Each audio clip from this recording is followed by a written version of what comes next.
Well, good evening, my gaming brothers and sisters, my daydreamers, and all my night streamers out there.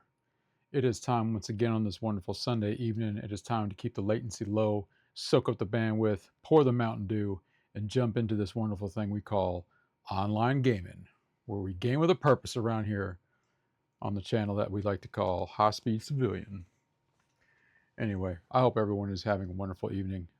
We are going to be jumping in to part two of the little debacle from last night.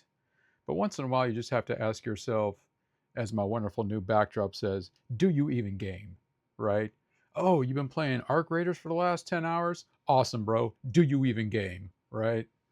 Oh, you've been playing on Steam and regular PC? Brother, do you even game? Anyway. So, just another example of what my, for lack of a better word, my channel sort of emphasizes myself as a just a regular gamer who just happens to do some streaming while I'm doing it. So pretty much hitting all the genres. I'm not platform specific, right? So the PC side of the house is split between PC dedicated games, PS5, and of course the Xbox Game Pass or the Xbox Game Pass and PC and Steam, and then I have my PS5 for the console side of the house. Easy breezy. All right, let's jump in here right away because I don't, in case the hangar destroys my ship and I have to wait an extra 16 minutes expedited time to get my ship back. My goodness. Do you even game, right? No, I got that idea from so years back when I was still working as a contractor overseas. There was a YouTube channel out, and there was this dude that did these like quirky gym videos, and it's like, do you even lift? these, these these things were so nutty. So when I started, when I thought about doing streaming, I thought about, okay, so what would be sort of like the catchphrase for the gaming world? It's like, okay, do you even game, right? Because everything is always a massive contest on who does what, or the crazy toxicity that exists within the gaming world itself. I wonder if I'm even going to have a chance to log on. Should have tried to do that before I went live. But the cool thing about doing this is I'm not anchored down to any one particular game, one particular genre, one particular system. That's what really my focus has been. You get a lot of compartmentalized individuals out there that only get sort of vacuum focused on one thing, like I'm only a PS5 person, or I'm only an Xbox person, I'm only a PC, and then it's the back and forth on which is better or what's better. And then, of course, you got your title specific individuals and groups out there. So I thought it would be kind of interesting to have a more objective in between flow, right? So it's like I don't have to propagate one versus the other because, well, I use them all. So it's really that simple. When there's titles that are shared over PC and Xbox and PS5, it's like, okay, why did I, and I explained this actually when I did my First Play Friday with the racing game. So I did F1 25, NASCAR 25, and GT7, starting playing those for the first time, and all those I did on PS5. But of course, now we've got Forza 6 coming out, which is exclusive to Xbox, an Xbox release. So I'm going to be pre-ordering that pretty soon. So,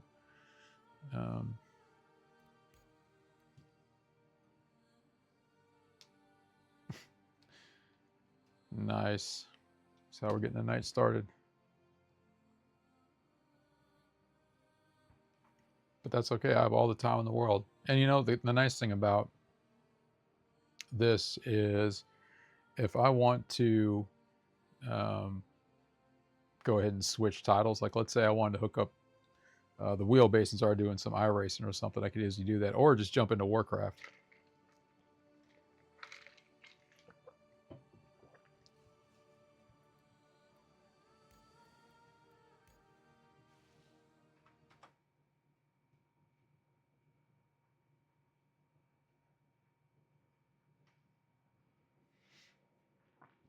Game is running. Well, I beg to differ.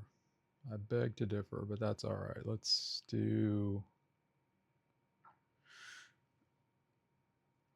Let me come back over here real quick, and let me get that, and let me do this. Okay, so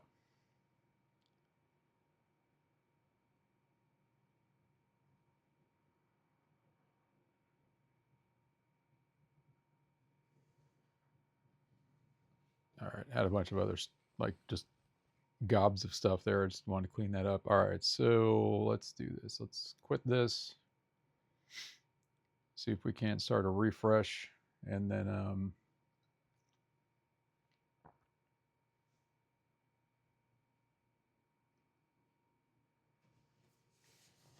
so last night was interesting and heartbreaking at the same time, with referring to patch 4.6 and me jumping in trying to do the C2. So the goal last night was to get a triple shipment, load it in my C2, take it over to Levski, and drop that off to maximize points to see where we were going to be sitting for the new patch. Like, what does 3 full hauls to Levski look like? And not only, so I was able to get the 3 shipments, but I ended up losing the ship, right? So we started the night with the hangar destroying the ship. So I had to insurance it out and do the expedited fee and all that stuff. Got rocking and rolling. Getting the shipments themselves were streamlined. Couldn't go any faster than what it was. It was about 12 minutes to get one loaded up using the Atlas, you know, going from the hangar, going from the freight elevator all the way to the ship and just loading it up. A 20-minute debacle figuring out what was going on, trying to line myself up at the portal with Levski, because it was, yeah, whatever. It was a nightmare. So got there. And here was the cool part about what happened last night. There was an individual who jumped in my stream and noticed that I was having trouble with the ship, because I had been mentioning this all night. The ship was just handling just completely different from what it normally does. I mean, it was so unresponsive. I could not get control of it. It was driving me crazy. Whether I was in cruise mode or nav mode, it didn't matter.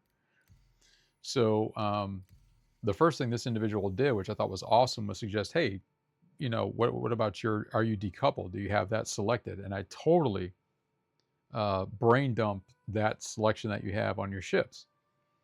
So it's another testament to people coming in and helping you troubleshoot things when you can't verbally communicate. Like, they see what's going on, they get in the comments, say, hey man, here's what's happening, and that solved the problem, and that fixed that. But it ended up, long run, I was right there at Levski, lost the ship going into the hangar. Like, literally, I was halfway in, and all of a sudden it went blank, where it goes relocates you inside the hangar thing, and then so I lost an entire 700 plus SCU shipment in my C2 after 4 hours. Getting all this together. Oh, it was absolutely nuts. Now, I didn't yell and scream and cuss and all that stupid nonsense. I laughed it off. I was shaking my head, but I was kind of laughing it off, because I'm like, what are you going to do? I mean, that's just the name of the game. So, man, the graphics on this thing are so crazy. I think the volume should be good game-wise. All right, we already know what we want to do. I'm going to bring my Atlas up on the elevator. I'm going to bring the C2 up, and then we are just going to get, and then I'm going to map out where to pick up 3 shipments for Levski. So I had 2 296s, and I had 1 173. So I had like a little over 700 fit inside the C2, and it was stuck to the gills. And so we're just going to map out where it is. We're going to go get those things, and we're going to try it again tonight. But this time, with the decoupling, it's going to make it a little bit easier. And this is the second time somebody has helped me in one of my streams, which I think is a good testament to what the capabilities are when it comes to streaming, gaming community, you know, what have you. You got some awesome gamers out there who can provide just good feedback, and I think that's really awesome. The first time it happened was when I was doing iRacing, and it was the stream from a couple weeks ago when I was having a hard time I was doing the rally track, the Daytona motocross, and I was having trouble getting speed out of that track. I couldn't find it, and I knew that I was having trouble because I was um, specifically annotating that on the stream, saying, "Hey, look, I know what the problem is. I just can't figure it out." You know. Anyway, somebody jumped in the same thing. They said, "Hey, man, I'm actually doing the same track you're doing right now." So we actually got in on the same race sequence, and we were doing the practice. So I got in on where you can select their POV, and ended up. See, let me do it. I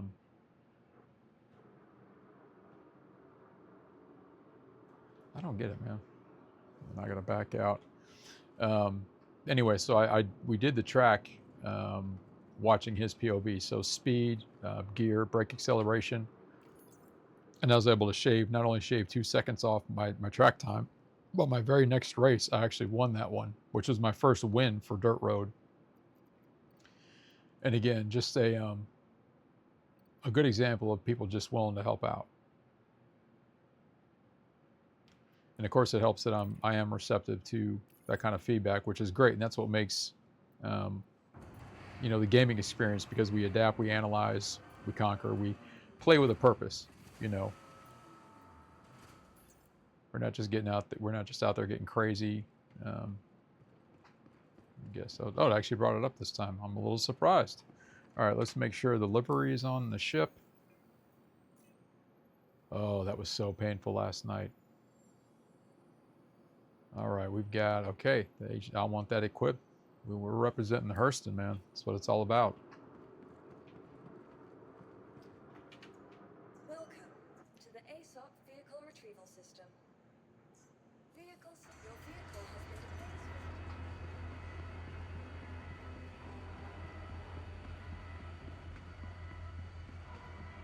But overall, other than the debacle with the ship, it was a fun time, and I do have a fun time doing this. I don't do it.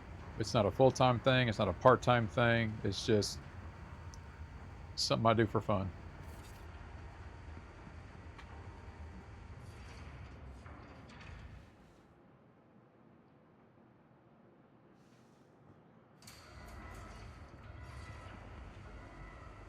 And I actually went about an extra hour longer, but I was chatting with the individual, and we're just kind of giving some feedback on. I was asking about the new RSI Hermes, which that individual got, so they were giving me feedback on it, and then I was talking about, how to maximize weapon sales, and just talking about my experience overall when it comes to when I started playing Star Citizen, why I took a break, all that good stuff.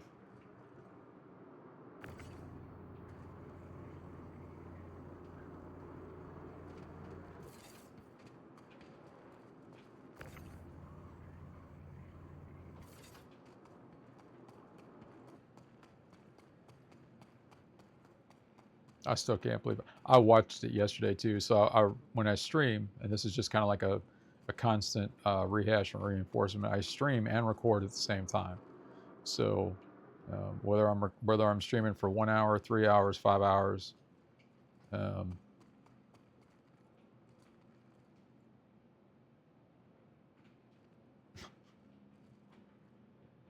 oh come on, man.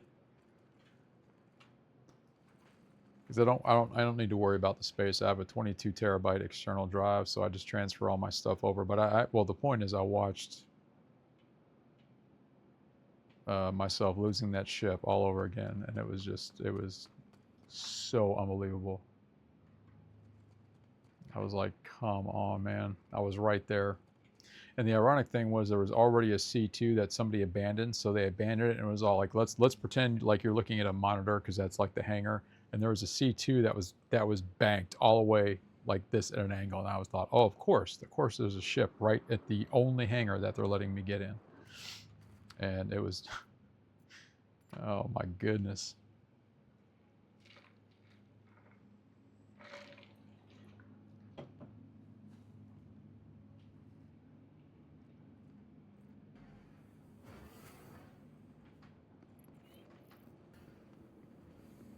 Let's see what the dealio is here.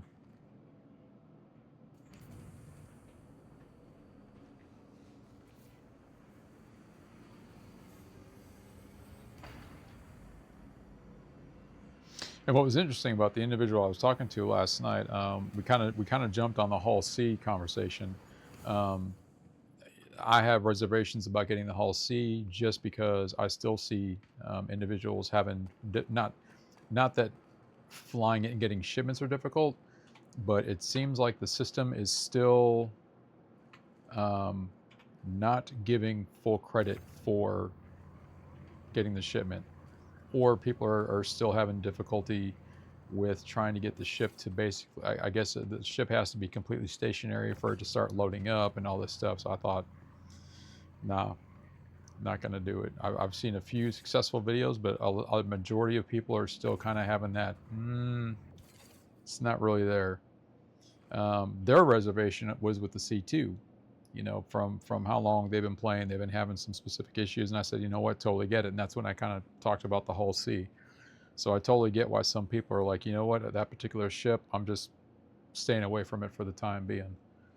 And then I talked a little bit about why I picked the C2, not because I think it's the best of anything, but it perfectly fits my style of gameplay for what I've been able to sort of incorporate with what Star Citizen has. Instead of being limited by what the game does, it's like you kind of make your gameplay within the game because of what's available. Okay, now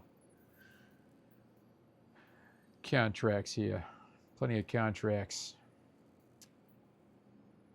We're waste management consultants here, you know what I'm saying? It's like, we heard you were loading a shipment without the assistance of bona fide union labor. Say it isn't so.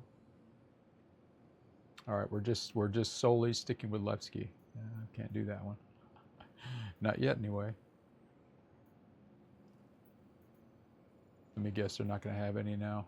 It's probably going to be the. If not, we'll pick something. We'll keep it. Oh, that's right. It's a. Ooh, that's.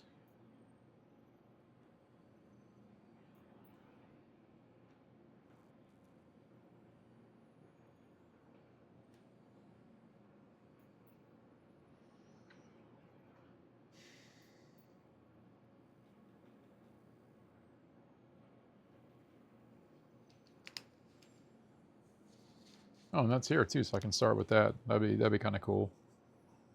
The filters. Okay, Levski. I'm still a pen and paper kind of guy, so I like to kind of jot down. That's what I was doing yesterday. Oh, I put it away. So I had so I was jotting down the contracts that were available, like where to go pick up at the different areas. So I was kind of creating my own like map chart. Like if I go here, I can go to these places, map it out, maximize the time, and I'm not flying around all willy-nilly trying to make it happen. All right, we're Lorville, 296er.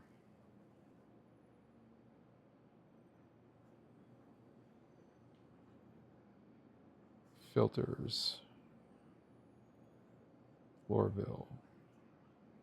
My home base, man. I will be a Lorville guy till they get rid of it. Lorville just really kind of fits. What's interesting is not just the backstory of the Hurston family, but the way that corporate atmosphere, and then of course the actual station system apartment area kind of reminds me of being back overseas.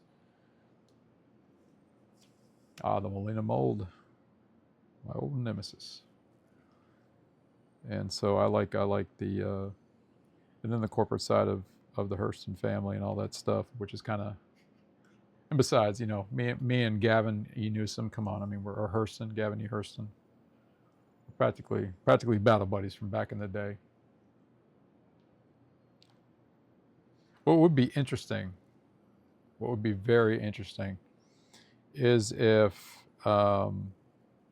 the development group for Star Citizen went to the drawing board and actually created a ship that was built by the Hurston Corporation. And there was a ship that they were previewing that sort of looked like they might have been going that route because the coloring of the ship looked like the alloy that's used. since the Hurston family or the Hurston Corporation develops just the weapon systems, specifically the attrition guns, and you look at the metal alloy that's designed for the heat dissipation. And so the ship that they showed had the same type of color scheme. So I thought the metal alloy, and this is where I'm going with this, and this is not something that I'm sure I'm not the only one that's thought this, but they build a basically a small fighter, but they build it where it's basically they build the ship around the attrition guns, similar to the A-10 Thunderbolt, where the GAU Vulcan cannon is where the plane was kind of built around the design of the gun. And then they use the metal alloy that they use with their weapon design with the ship for heat dissipation, which means it'll have a natural stealthy signature to it being a smaller ship. And then of course the idea behind it is you have sort of like squads and strike teams with the ships that you can use with the bigger stuff. So you can have like a couple squads of the Hurston ships for a small strike fighter, similar to the Hornet Mark II, which is built by the Hurston Corporation or whatever. But then, that's just me. But that'd be kind of neat. Everybody has their 2 cents about what everybody should be doing with the game, and they should do this and that. And I thought, but well,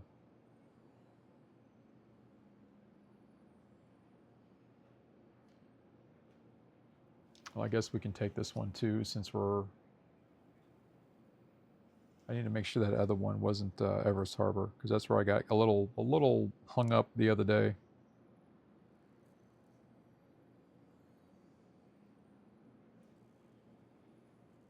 More filters. Kind of wish I had a third one. So there was a pickup at the TISA station, go up to Everus Harbor, picked up another one, flew to MicroTech, grabbed that one, and then headed on over to the jump point to get to, and oddly enough, that was my first time going to Nyx. I hadn't even been there since the patch dropped. And sorry, I'm just making sure I get my bearings here.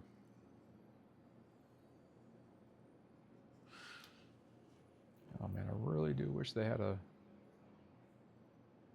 Okay, MicroTech, that would be the 4 station.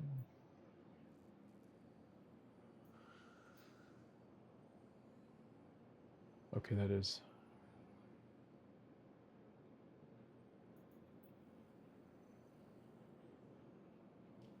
You know what we could do?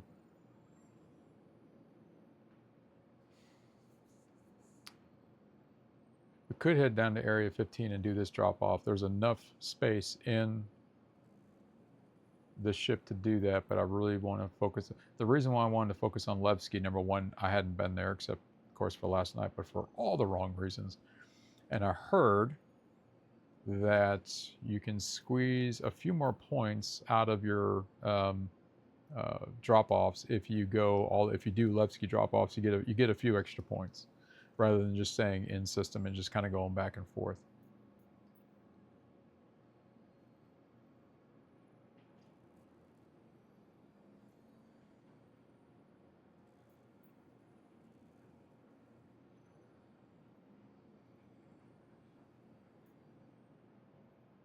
And if I just wanted to stay in system, it'd be easy enough to grab these and just kind of go just back and forth. Just load up, hop up to MicroTech, drop that off, load that one up, and then come back again. And this is the one, Everus Harbor. There we go. That's what I was like, where's the Everus Harbor one? And I already know all this will fit. So we'll scratch that 8 SCU filter one, because I'm going to need the extra space that I would have put that. Actually, no, that's not really fair. I think I could do it. No, we're not going to worry about it. I really want to get this knocked out tonight and not spend 4 or 5 hours doing it and lose this. If I'm going to lose the ship, I'd rather do it in a couple hours and not 3 to 4. That was crazy. Okay. Of course, now I have to grab the contracts. That might be the smart thing to do here.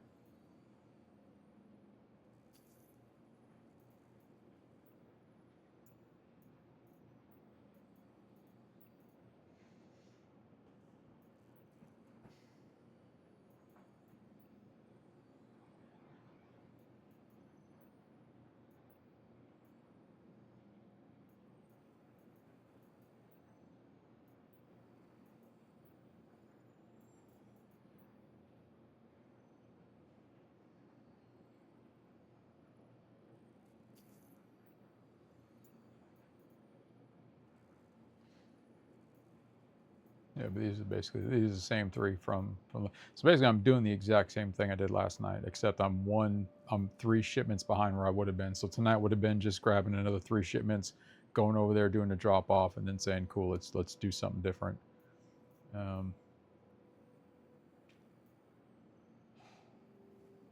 But now I got the coupling thing figured out too. All right, MicroTech. Okay, we're gonna get in here, spin the ship around, and get her loaded up. Or at least start the process anyway. It's going to take at least 12 minutes to load this thing up. And then I'll demo how I pack it again and really pack everything forward of the cargo hold. Whoops, forgot to turn all my lights down again.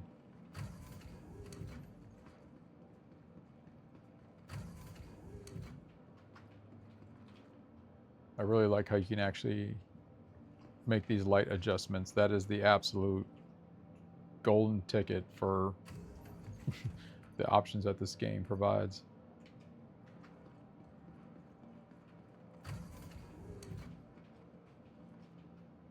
And it's great too. If somebody tries to board you with the lights dimmed out, then you're in a low light situation.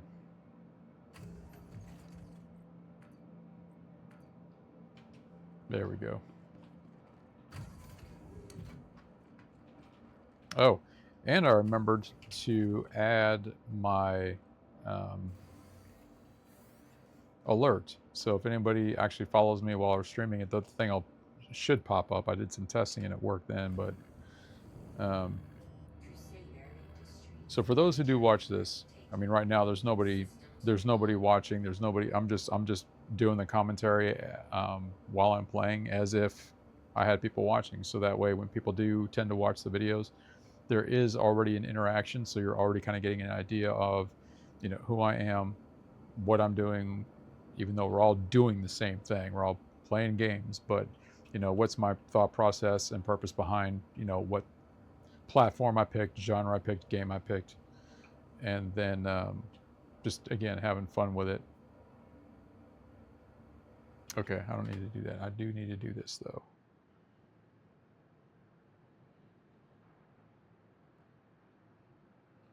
Okay, let me move in just a little bit here. Where's that? Okay, I just need to spin this bad boy around. Oh wait, let me do this. Let me make sure my there it is. Unbelievable.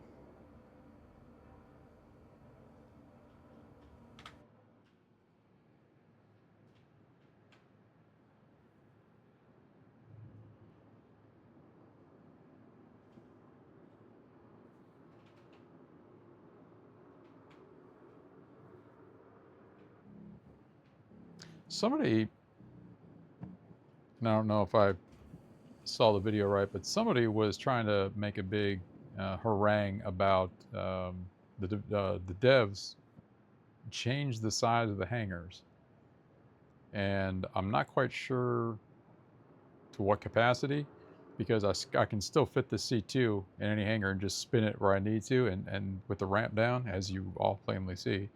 And so I'm a little, if anybody knows anything about that, drop me a whisper or something, because I'm still trying to figure out what the big deal was with, hangar. I can't imagine you can shrink these things that much. Otherwise, you're kind of losing out on the entire, the whole point of getting one of these big ships in here.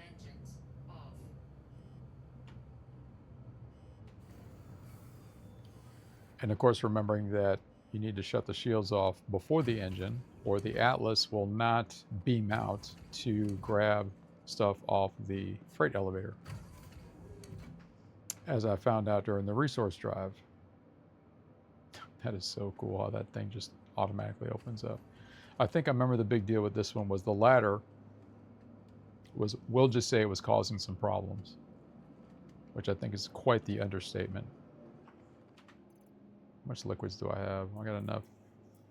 Yeah, I got some pokey bait ready to go. Nice. Okay. Yeah. All right. Pogey bait and drinks. We're good.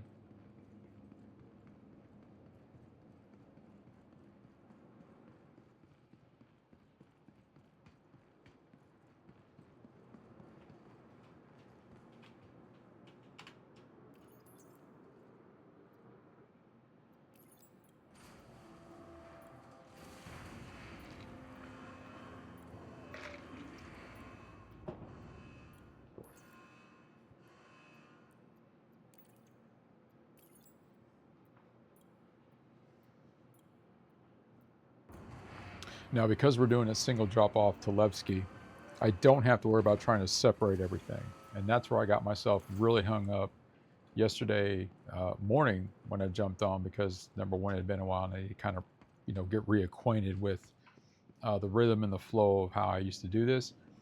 And so the Molina mold, which is for 3 different drop-offs, and I did separate them, but then I forgot which one was which, and that turned into a big mess. So I thought, all right, to make it easy, if we have 3 shipments going to Levski, it doesn't matter. You stuff everything in the cargo hold, you get there, you unload everything, you drop it down, get your credit for it, and then you're good. And then we don't have to worry about it from there. Oh, the fun part.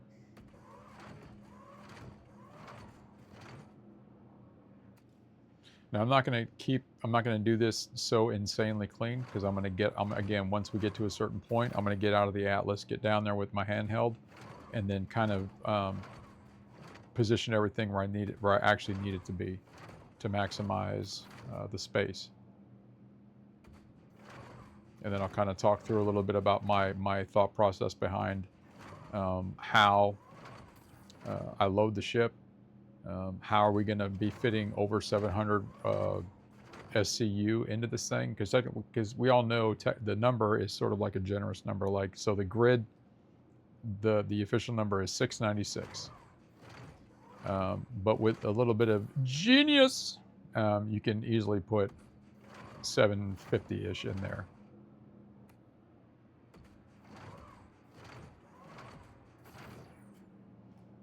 All right, we'll put this one up there, and then I'll get back there and kind of start getting this stuff. The other thing I'm worried about is this Atlas just randomly launching me into space, and then I lose, or not space, but inside the polygrams of the building, and then I lose the whole thing because I have to back space out and all that. So, bam.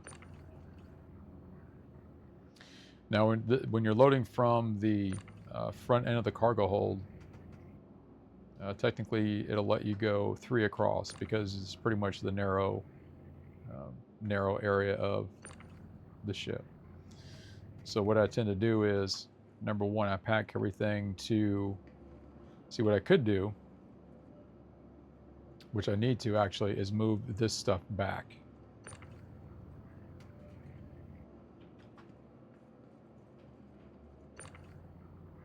So theoretically, it's not locked to the grid, but because I'm going to go ahead and do this, that's essentially, of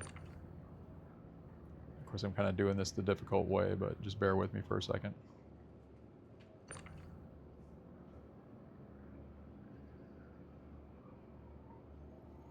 Come on. There we go. And that's the other thing you got to be careful of, is not letting this stuff jump around too much, but we're doing this for speed, not for comfort. Any case, utilizing space that doesn't necessarily keep everything locked in place is another way where you can kind of get away with,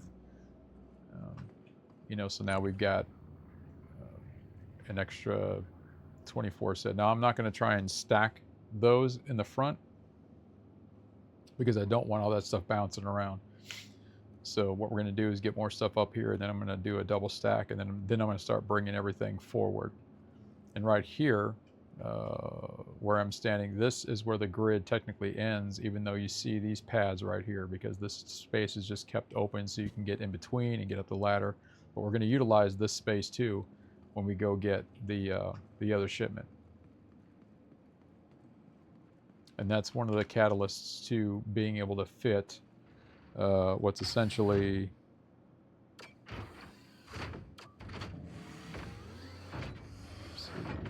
593. I'm doing some arithmetic. So the total haul is going to be 769. And being able to fit that in there and still having room for technically, I think I was able to 2, 3, 4, up to another 32 to 64 SCU on top of that, which would bring the total to over 800 for a ship that's rated for just 696. So now that's something I had to kind of figure out over time when it came to the mechanics, and the resource drive was really a catalyst, because when you spend a week and a half doing that, you really you kind of think through, okay, there's the game parameters, and then there's what you can create within that, right? So, it's just what it really boils down to is, do I want my cargo? What cargo do I want locked in place, and what cargo do I mind being basically loose off just in the cargo hold? Because another thing that we're going to be doing is utilizing this where it's all green right here, because it's basically off grid, but we're going to be utilizing all that space too.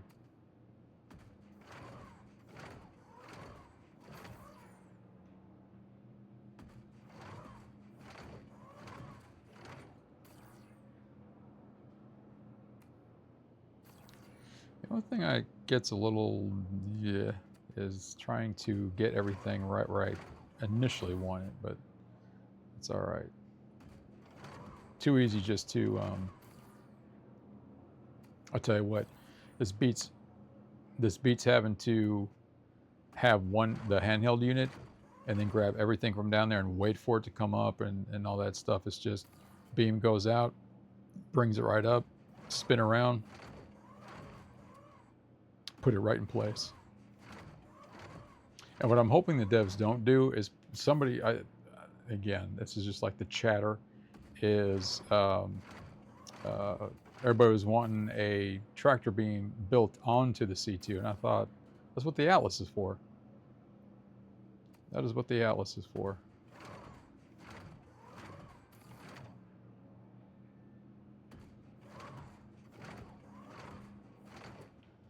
So this is where I just kind of get everything in here, just kind of keep the momentum going, and then when it gets to the point where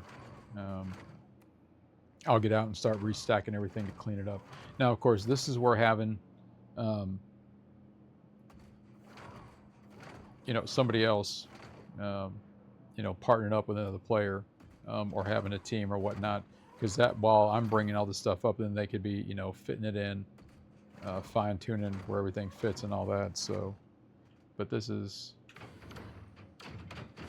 fine. I mean, it really doesn't take up any more or less time. It's just getting it done. It's having some fun. It's not anything crazy.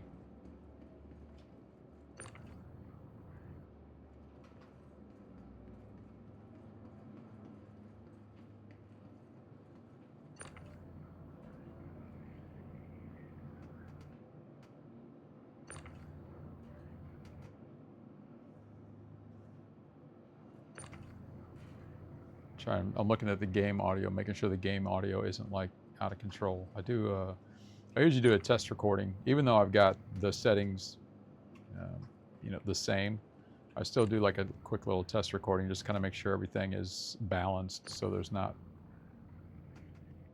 overwhelming gameplay, or my microphone isn't getting so crazy. What is holding this? Oh, I know what it is now. That's what the problem is. Thought something was up. We need to move you back here. Now we can get... There we go.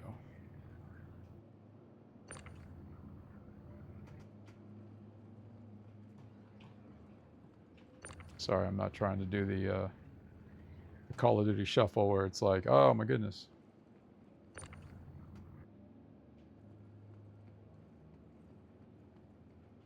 All right, there we go.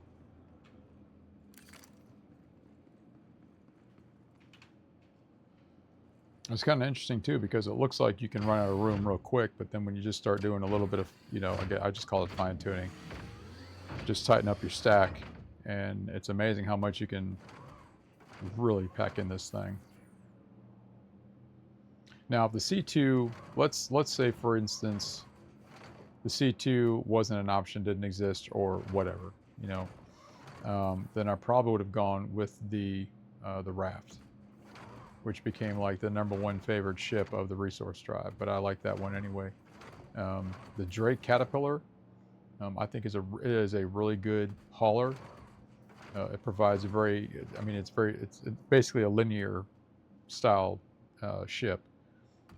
And I've flown one of those before, but the Argo is just one of those where we need to get into a spot. It's basically set up like a rectangle, which makes, grid placement easy enough to do, and accessibility and all that good stuff. And that's not going against the grain of like the Asgard or some of the other mid-sized ships that are used. That can be, it's a combo kind of thing, that have a decent amount of SCU cargo space.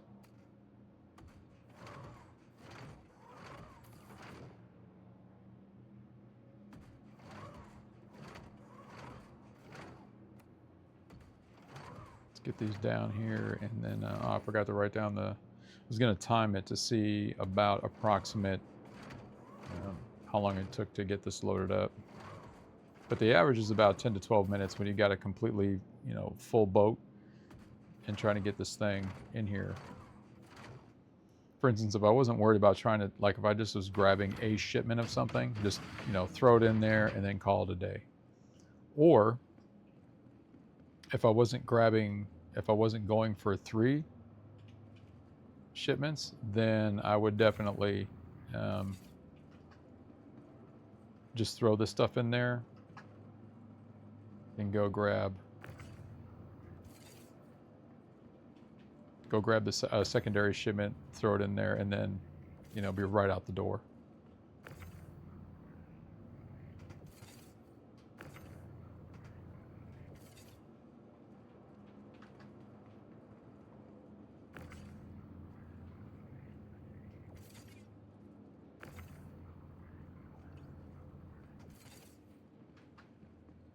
Look at that. Boom. Tons of room. Now what we're going to do with this last batch is put a lot of that. So we're going to actually utilize this space right here, so it won't lock in place. So we're going to have to really kind of fine tune our placement. But this will allow us to use this entire bit of gap space right here, because when we go grab the other 296, that's going to go pretty much fit this entire grid right here. It's a bunch of 4 SCUs, so we're just going to stack them 4. You can go 4 width and then up to 4 high on that. And then we're going to take some of the other ones and see if we can't tuck them behind here again still. Actually, I wonder if I didn't do that yesterday. All right, we can get away with doing that a little bit.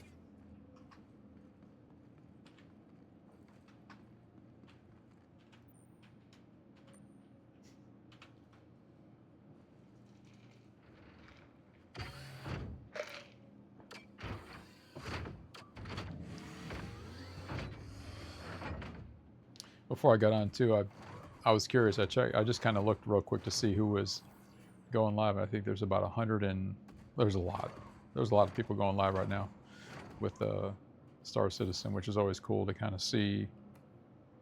It kind of makes me wonder how people find, we'll just say for the sake of argument, my channel. When you're one of, let's say, 300. Come on, dude. There we go.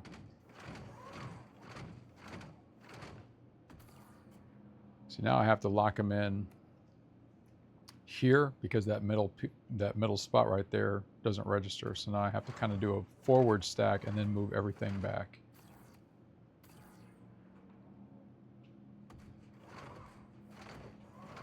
But once you get past the elevator, and now you're in the rear section of the cargo hold, then you can actually stack everything 4 across.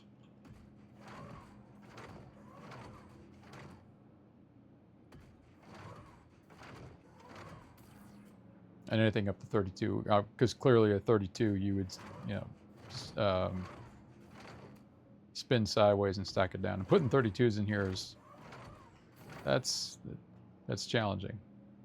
Extremely doable. Just it has its own challenges. But again, did it enough to where I found I got a couple cool tricks with working the Atlas, grabbing a 32 container, and how do you get a 32 just right through the ramp area and just set it where you want to, and then fine tune it from there.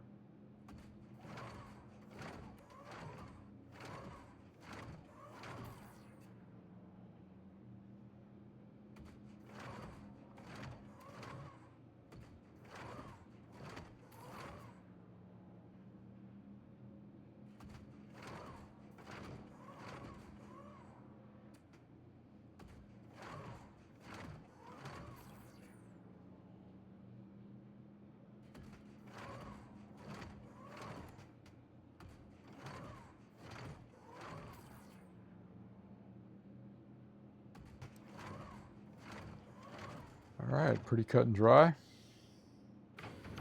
And then once I get this situated, we're going to ramp up, and then we're just going to take off to Everus Harbor, grab that shipment, and then take off to MicroTech.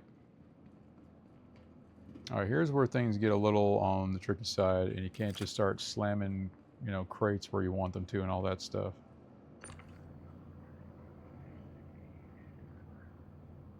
Because now you do have to have it somewhat lined up so that everything you still want it to fit, right? So, and you want it to be to where they're not going to be knocking each other around that much, because we've all seen that sort of like that kinetic reaction with containers where they'll start bouncing around and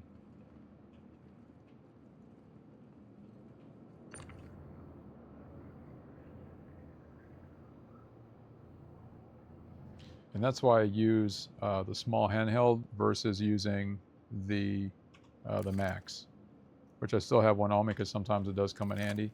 But typically when you're doing something like this, the handheld is my preferred go-to. You have a little bit more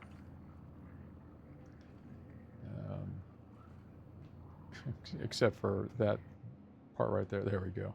Excellent.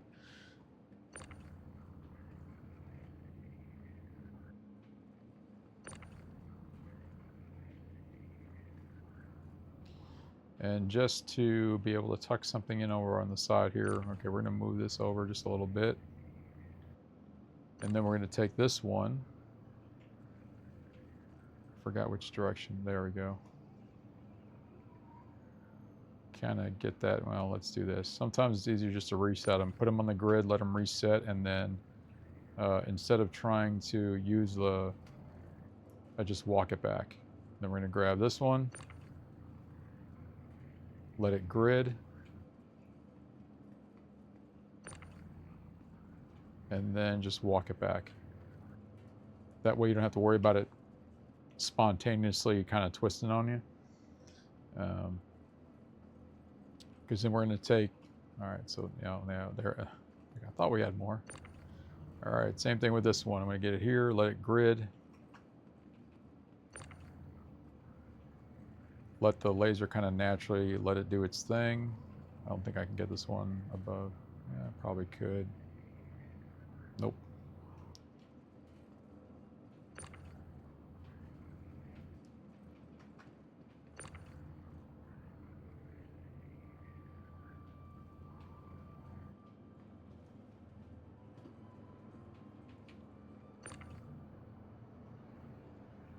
Sometimes, come on.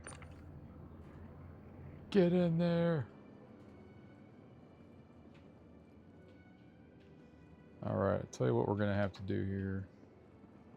That's fine the way that it is. Let's get this out of the way. All right, 1, 2, 3.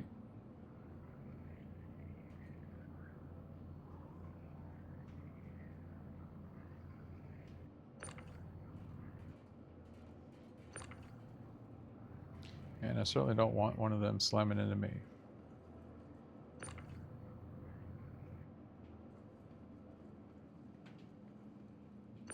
I know it will work because I have done it before, but I know that light fixture is kind of holding everything up. But this is why. There we go. That'll work. Sort of. Oop.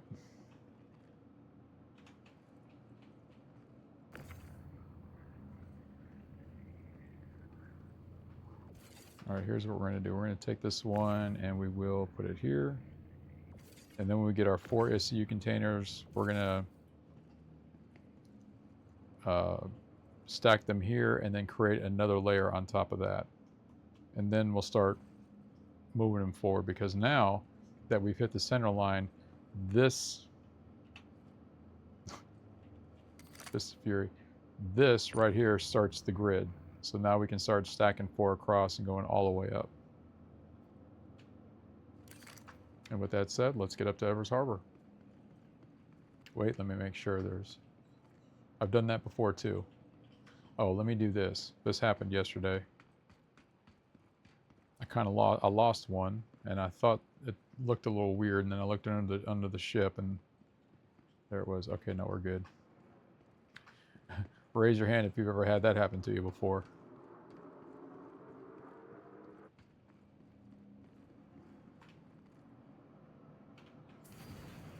All right. Let's skedaddle out of here.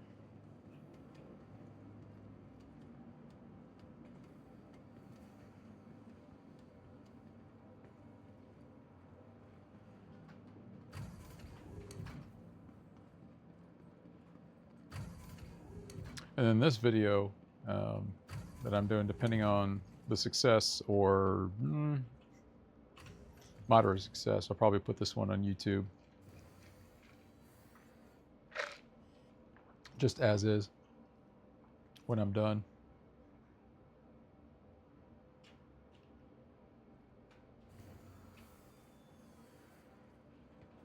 All right, let's try that again.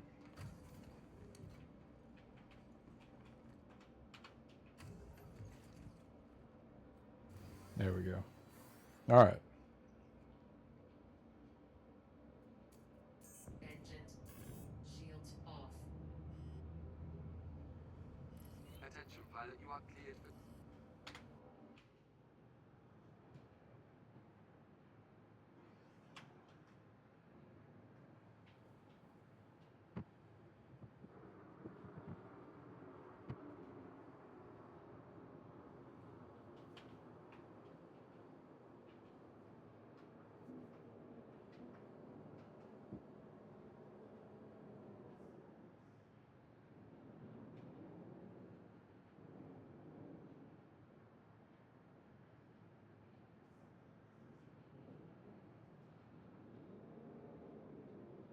Oh, I know what I want to do.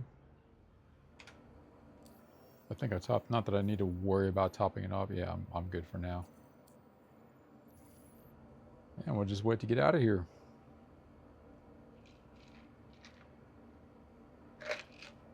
Wait times were a little crazy yesterday at New Babbage. Good grief. It's almost like everyone's working on another...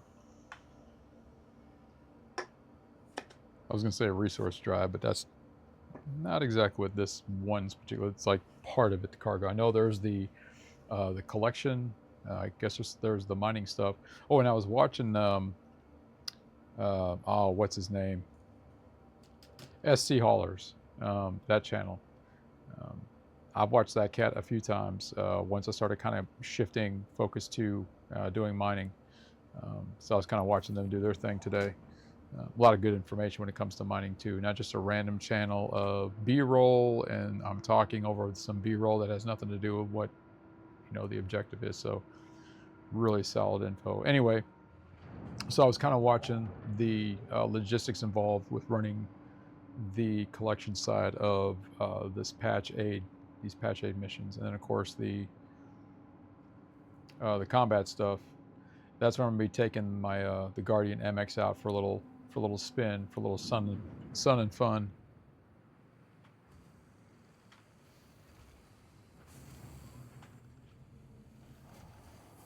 That looks absolutely stunning. Please visit us again. My goodness. Remember, if you're contemplating a career change, you should contact one of Hurston's suite. Brother, I'm way ahead of you on that. Already contacted him. Shields off.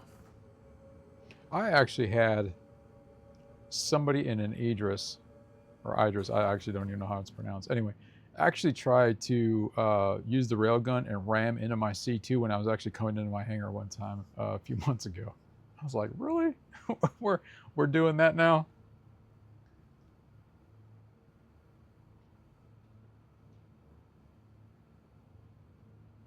And as far as points, where are we at here? Journal.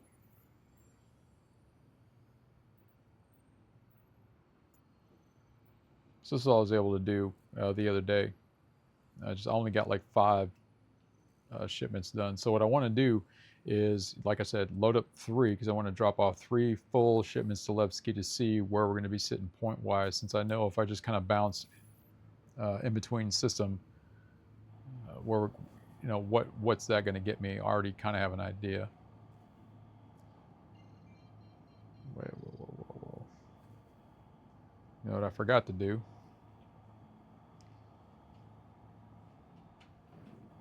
And the reason why I'm not using my Quantum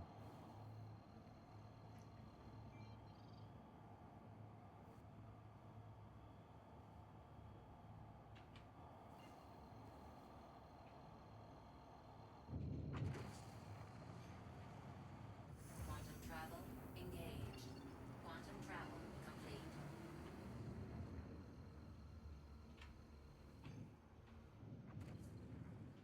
actually, no, that would work for that just a little bit. Let me make sure that, okay, it's still there.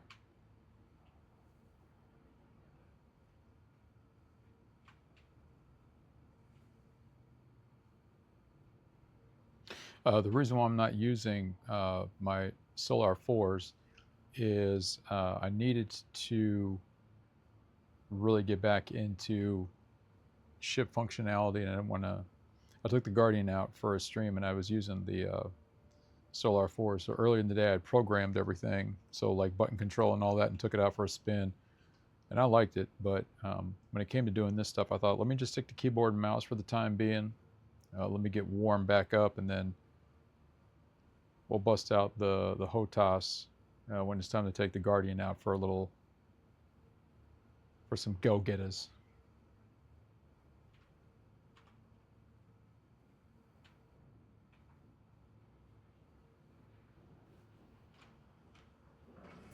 Shields on.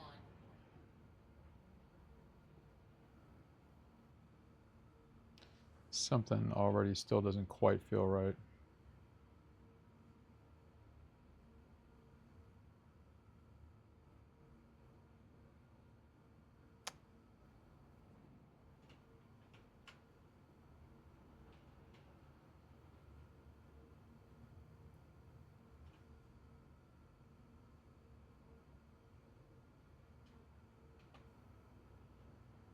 Oh, so that's what.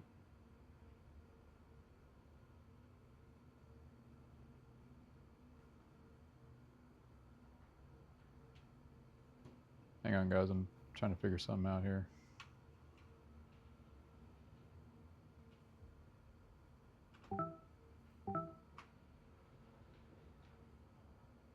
That's what I've been doing wrong this whole time. Okay.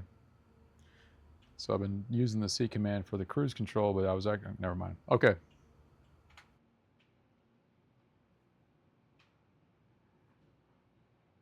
Where am I sitting here? Let's make that call out.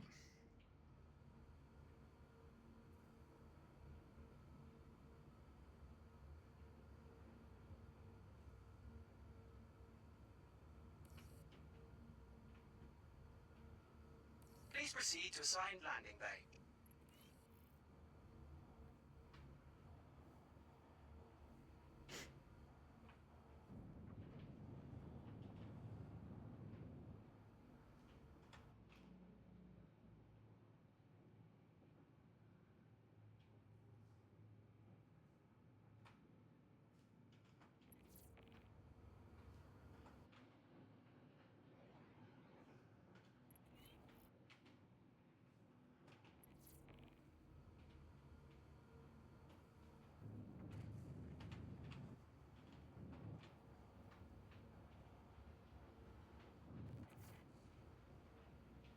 I know what you're thinking. Is he going to go in like this, or is he going to use the camera view to get the big C2 in the hangar? Let's find out.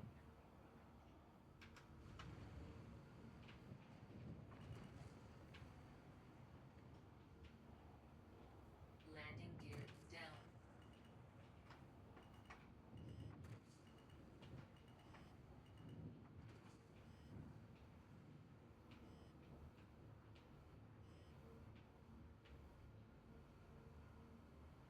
Look at that. Too easy. But now that we're in, let me drop down so they know I'm already here.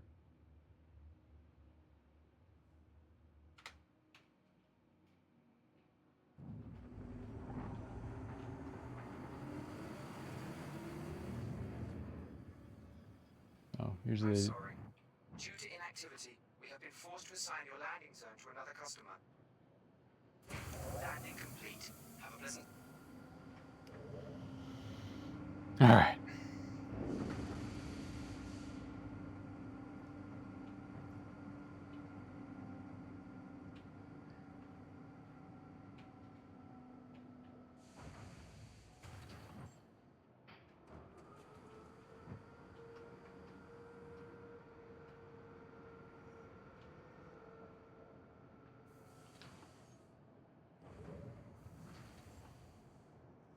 That's close enough.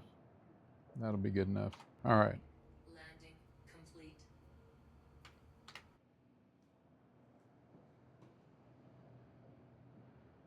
Wait, let me check the other side. I did that the other day too, and kind of got myself a little. No, that's fine. That's actually looking.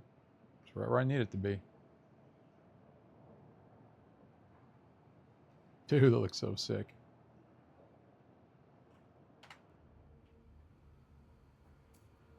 Shields, engines off.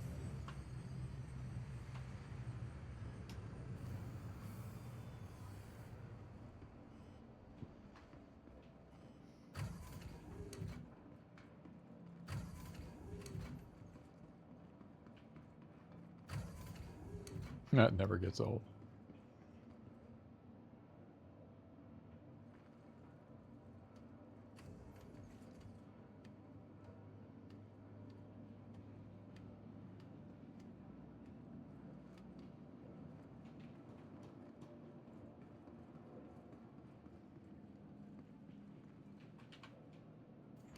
Now this one's going to be a lot easier because these are just 4 SCU containers. Even though there's a lot of them, they're just the 4. So being a little bit more flat, they're easier to kind of put into place. And since we're already starting from a mid-level, from a midpoint, they pretty much go right into place. And then we'll still kind of finesse things on the other side there, because that's where I, oh yikes, oh man, I could, well, now the angle's okay, that's not bad. Oh, here we go, get that. I come down the ramp and the entire ship starts moving around.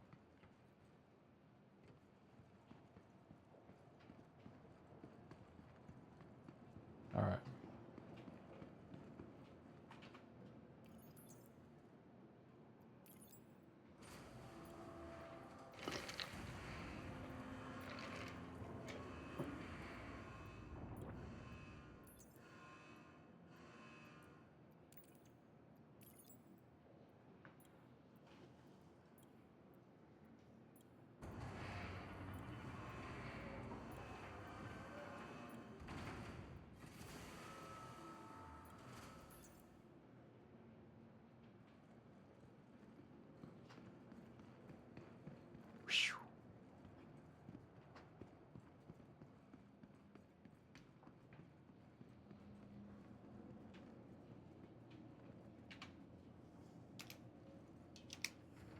C1 10.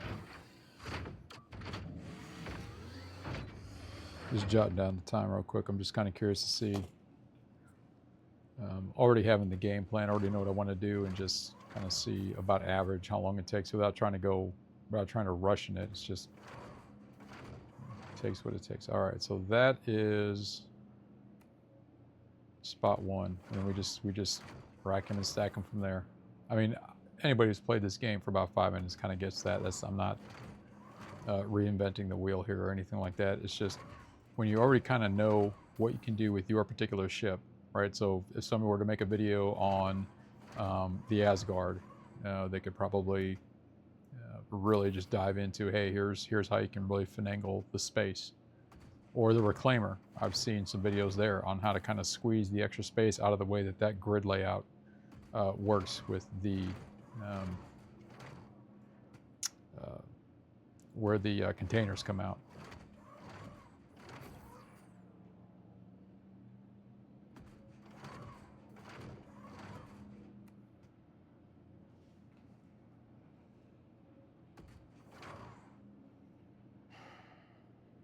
Yeah, I need to do something here real quick. I'm gonna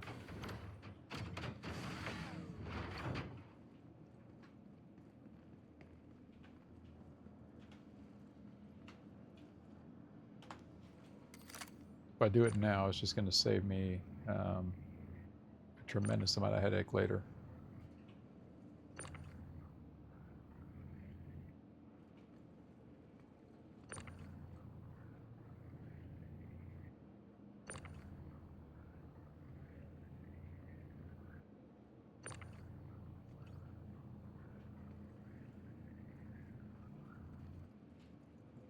And sometimes walking something in is better than trying to use the beam. Not quite sure why, but it just kind of... Now I wanted to do that, just kind of get that first row kind of out of the way. Because I know when we go to MicroTech to pick up the mold containers, they're more cylindrical. And I can only stack 2 of those, one above the other. And so I want to really kind of get everything more forward this time.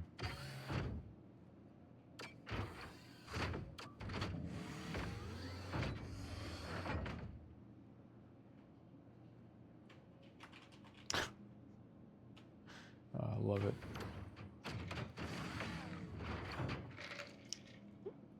I love it when this thing locks in place. Then you got to kind of unjar it. I'm still worried that it might launch me into the space station, and then I have to backspace out, and then I'll just lose everything. That happened a few times during the resource drive.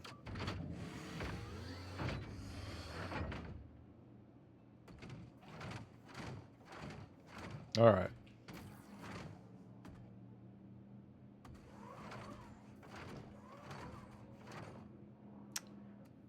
Right at the last second it moved on me. I love it. There we go.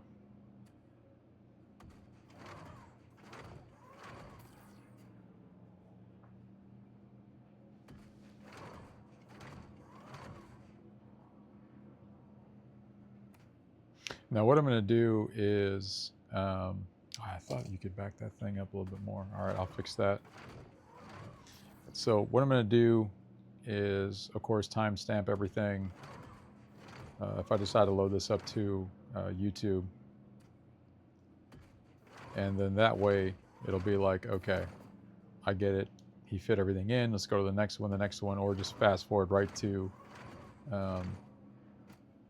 Levski, and then watch the actual drop off. Because the reason why I say that is really this is just kind of fitting in the how-to. So somebody's kind of new, I wouldn't say new, but just trying to look for a different route to cargo hauling, maximizing the use of the Atlas and the whatever cargo ship you're using.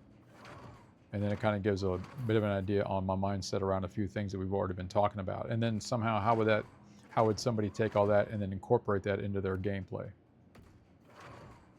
Which is what I find a little bit more fascinating. So, you know, when we think about the big heavy hitters for Star Citizen, right? Because every game, title, platform has like the go-to channels. So for Star Citizen, before I started playing, you know, starting to do the search and figure everything out. So, and this is in no particular order, but we've got, you know, Space Tomato Gaming, you got Salty Mike, you got Fried Chicken, you got I think it's Space Chicken. If I botch that up, dude, I'm sorry. Uh, and SC haulers, and I think what's his probably not gonna say it right.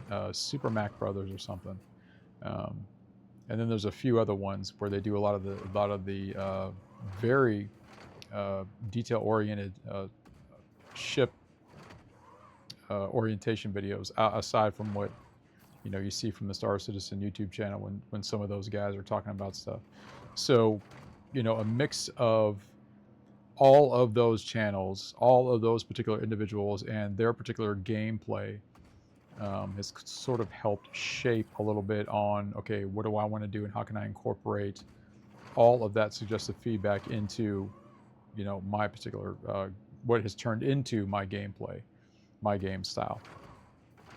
Like one of my big things is grabbing a salvage ship, going out to do bunker runs, and get some salvage some of the ships that are out there while I'm doing bunker runs and collecting weapon systems and ammo and armor and selling it and all that good stuff. So and now of course having the C2, I can fit the RSI Salvation in there. I can fit one of my mining vehicles in here, so I can do mining and salvaging while I'm doing bunker runs. And now that in of itself is not anything new, but it's just another bit of the expanded capability of where you can get creative with what the game already has available. Now, doing the bunker runs and doing the salvaging has been sort of like that's my go-to. I've been doing that for a minute. Or when I used to have my C8X Pisces, I would use that to go to the satellite bases and do some shopping. Like that's where I get all my components, and I've got a metric ton of components. So, and I was showing that yesterday to someone. I was like, if you want one, because I've got a bunch of the Stealth A or the Class A military and stealth power plants, quantum drives, coolers, all the size 1 stuff. But anyway,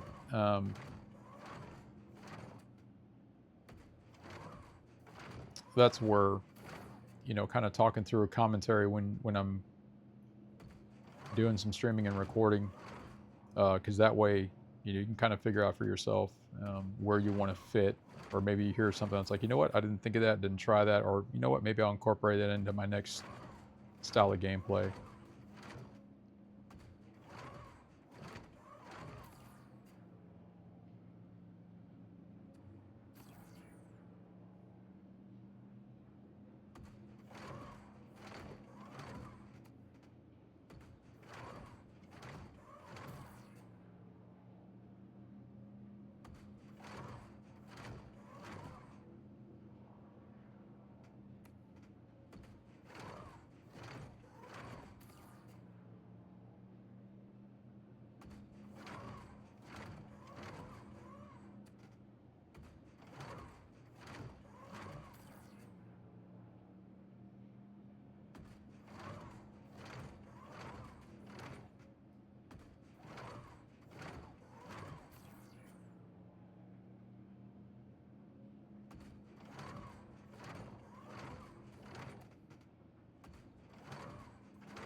All right, I need to check something here because something seems a little off.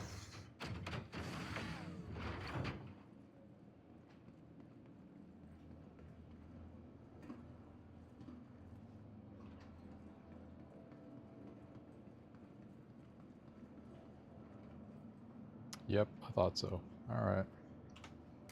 I was like, well, this thing seems way too full all of a sudden to...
Now, that's all me because I didn't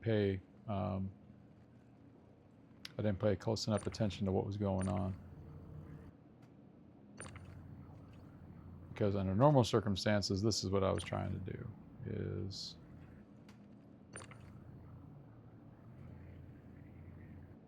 there we go. I don't like the fact that that one just randomly disappeared, so I'm going to go check under the ship. That happened yesterday. And then we can take most of this and then tuck that on the side here and then finish off that row. Because I need like all this other space right here before I even start racking the other ones. Because those cylindrical containers are a little tricky. Oh, nothing underneath? Okay. All right.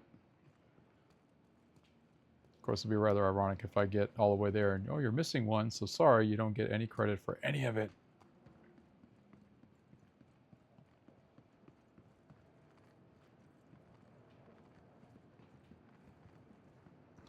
Let's see, 1, 2, 3, 4, 5, 6, 7, 8.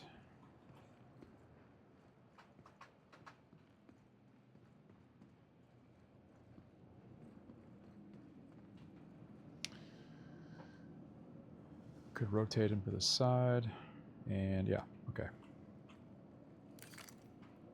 We'll just go ahead and grid. We'll grid a few, and then we'll just kind of flip them over and all that, because I think... Because you do need to squeeze every ounce of space out of here, especially, you know, if we're trying to fit almost 800.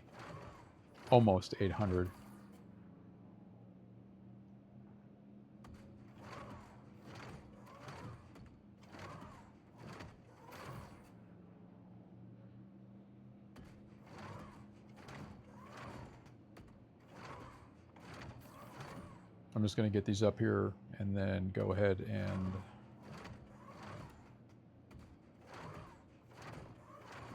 tell you what, let's top off that row.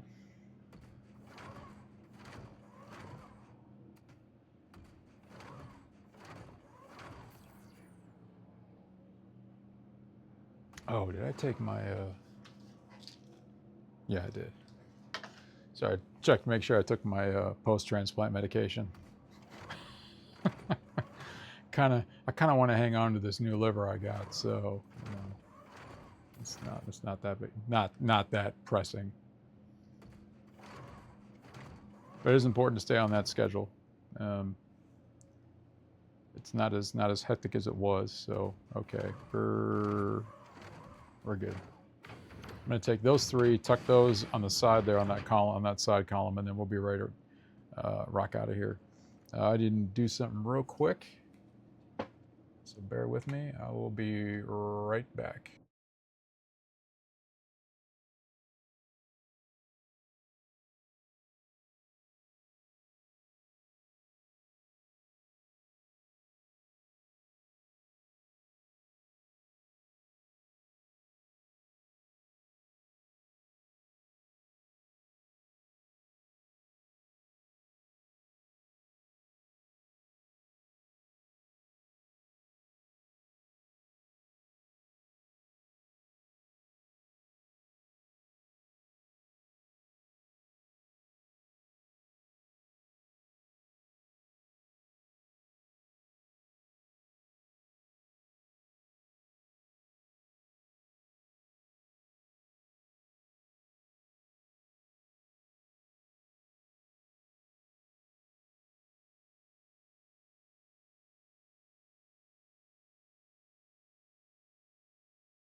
All right.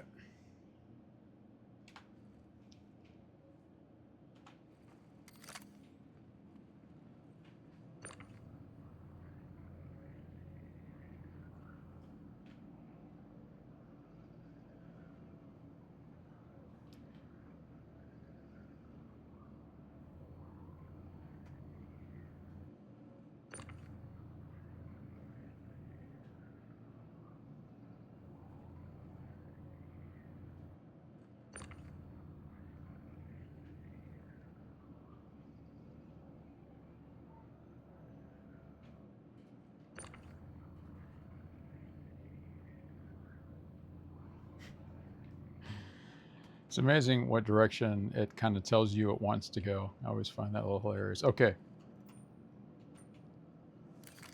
And we're sitting at 1.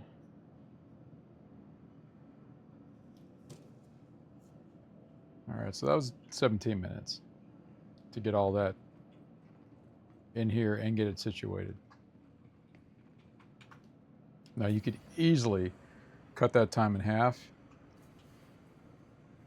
if you're not worried about are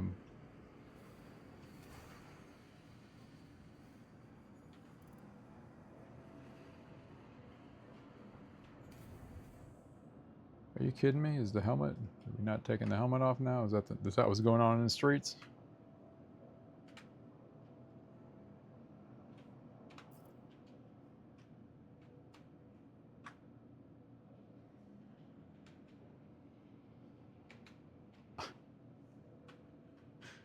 Oh my goodness.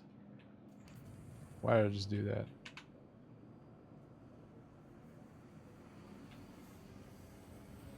Doesn't take much to get me a little in-game disoriented. And so now when I put this on the stream unedited, it's like, oh, look at this guy. Oh, and I had 2 more left too. Oh, okay, so I'm glad I did that. All right, never mind. Never mind. That was close. And I have done that before too. Where you leave one. I left one in on one particular run.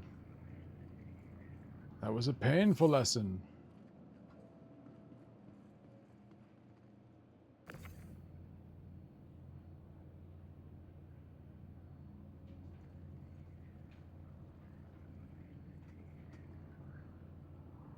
I mean, technically I did it on purpose. I was just making sure that everyone else was paying very close attention to what was going on. So it's okay.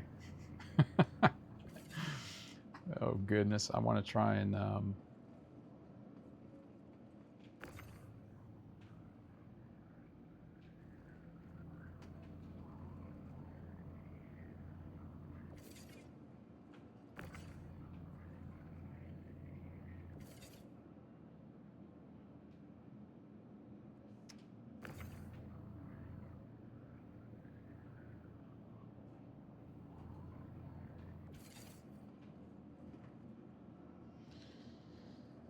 all right, we're just going to stick this one over here.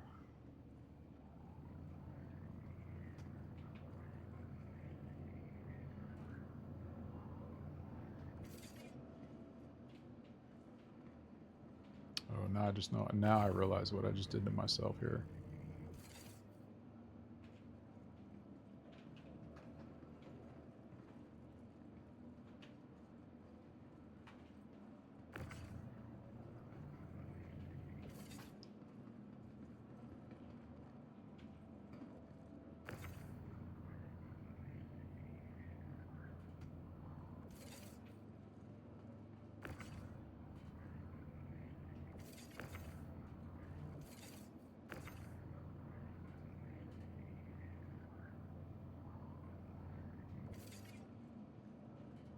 All right, let's...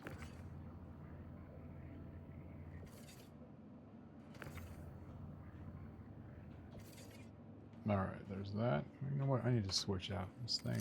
I like the max, but... There. That's what I needed to do.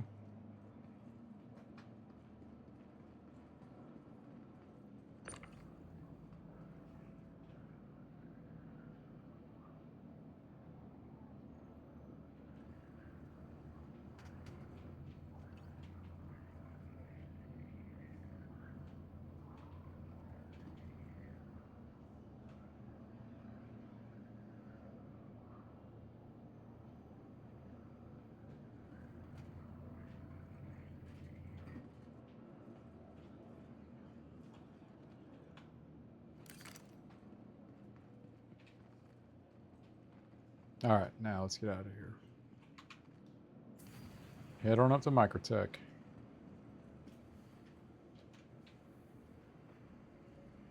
There we go.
clear to launch.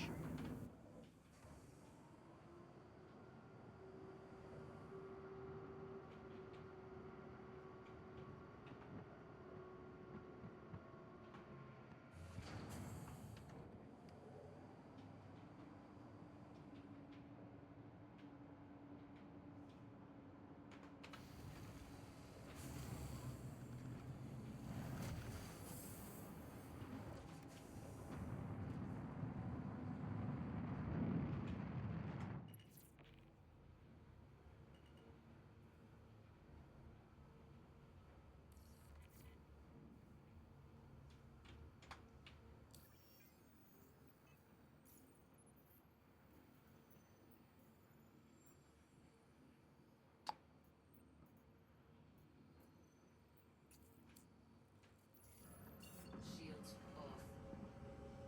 All right, we are off to MicroTech.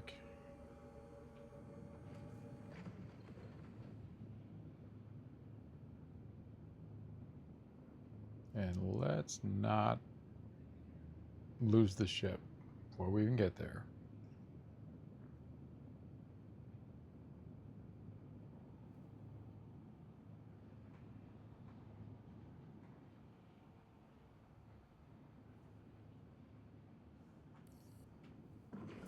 Shields on. Shields off. Oh, this happened last time. I need to...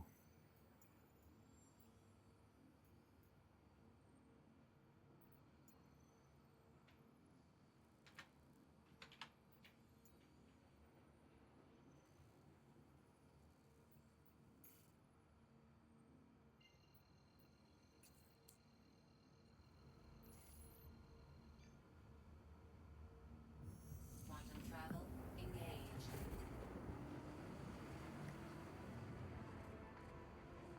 All right. Well, I will say tonight is going a lot smoother than it did before.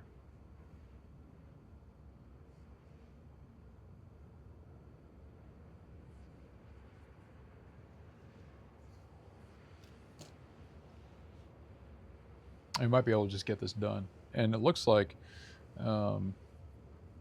being able to get it done in about a 2-hour time frame, which is not, I'm not trying to really shoot for specifically 2 hours, because everything takes as long as it takes. But if you just look at it from a standpoint of you have a game plan on what you want to do, you're already where you need to be to get your pickups. You know you want to go, get it done, stack everything in there. Really, the only extra time in between this is just taking the time to kind of fine tune where you want to fit stuff. That way, you know you're going to get X amount of cargo in there, and then taking off. Tell you what, this is one of my favorite parts right here. Is looking at this. Man, that is so clean. Animation's sick, and the way the light comes off the livery like that. And the Sulin, which was my starter ship, actually like doing that. Get that nice hum inside the ship, and of course when you're doing this, it has that sort of tranquil ambient sound when you're traveling. And then we just yeah.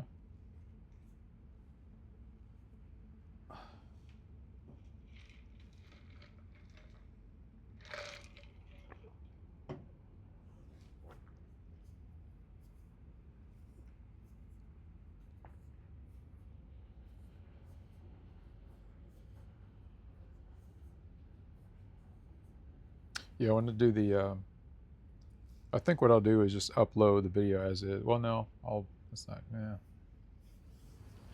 I think I'll actually put timestamps in the physical video so you can kind of see the separators on YouTube. Otherwise, I always type in there, like for instance, it's going to be, okay, this was just, we were just talking, getting the ship ready. Then it's like, okay, this is pickup 1, pickup 2, pickup 3, and then heading off to Levski for the drop off, you know, that kind of thing. Just real simple stuff, but basically kind of emphasizing the commentary all the way through the video, talking through stuff.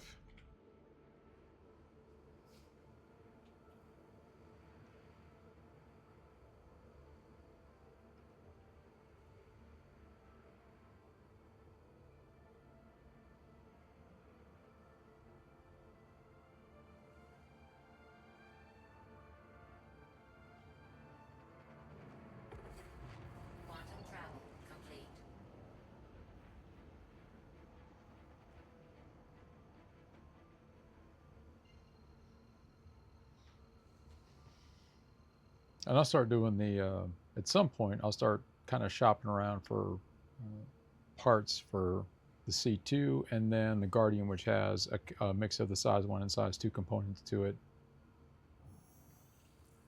I'm really curious to see what I can, because I think there were some new parts. I had an opportunity to do the IAE, which was my first one since I started actually playing the game. And it looked like there were new ship components that were available now that, of course, engineering is a part of the game.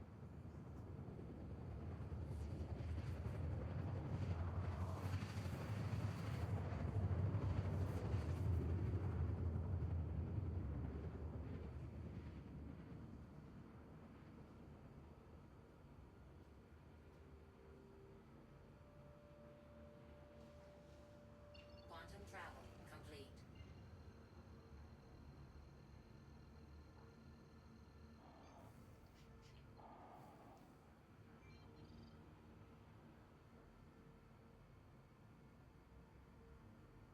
Is that the one of the more interesting aspects of coming to New Babbage was remembering if you're upside down or not, and then where the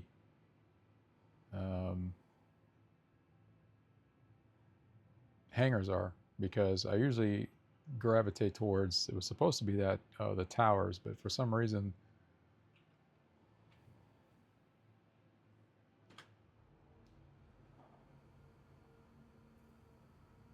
oh, never mind, it's New Babbage. Never mind. I was thinking Orenson, because it's got that single, like it's the way it's in the clouds.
Yeah, should have known they were gonna tuck me over here again.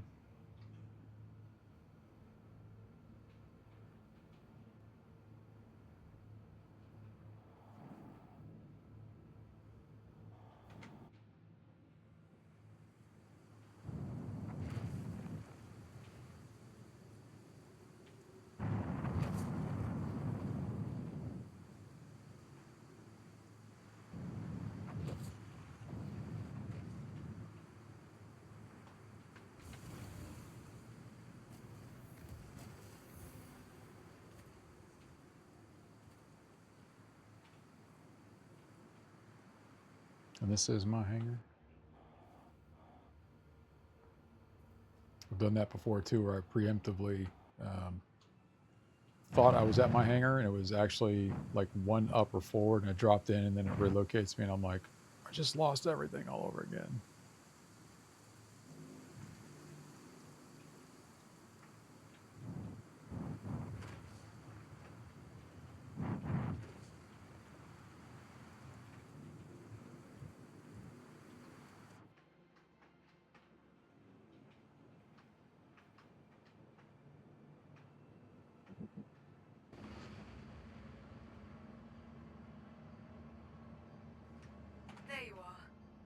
Welcome to New Ba-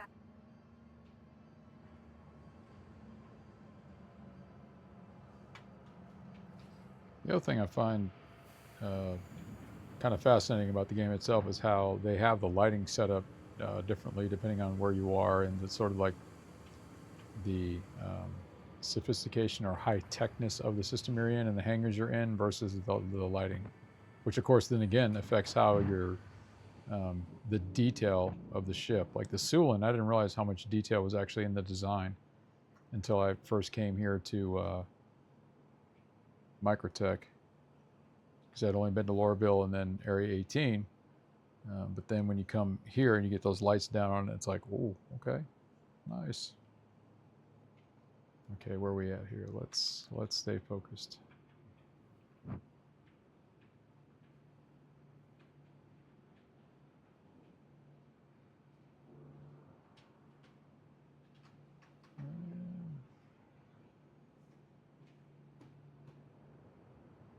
Just on the way this thing angles itself when it's on the landing gear tends to.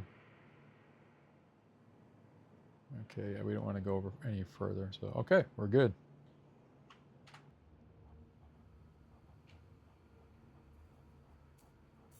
Shields off. Engines off.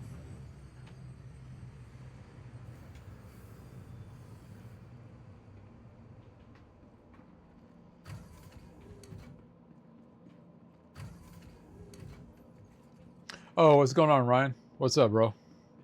Sorry, man. I'm just now. I don't know how long ago you put that message in. Nobody's been on. I've been talking for like the last hour and a half, just kind of commentary through the. Where's the most expensive ship at? Technically, if you're talking in game, that would be Lorville. If you're because you can get the like you can go online and actually buy some of the ships. I think there's like one of them, one of the really like the big fleet ones goes for like $500 or $1,000 or something. This one, the C2, it ran me when I got it, ran me 19 mil in game.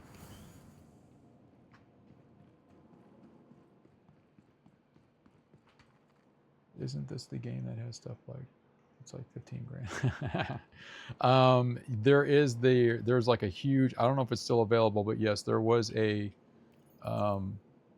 like an all-inclusive game package that was available at one time, and if you paid like 10 or 15 or something, you got like every ship and everything that's available now.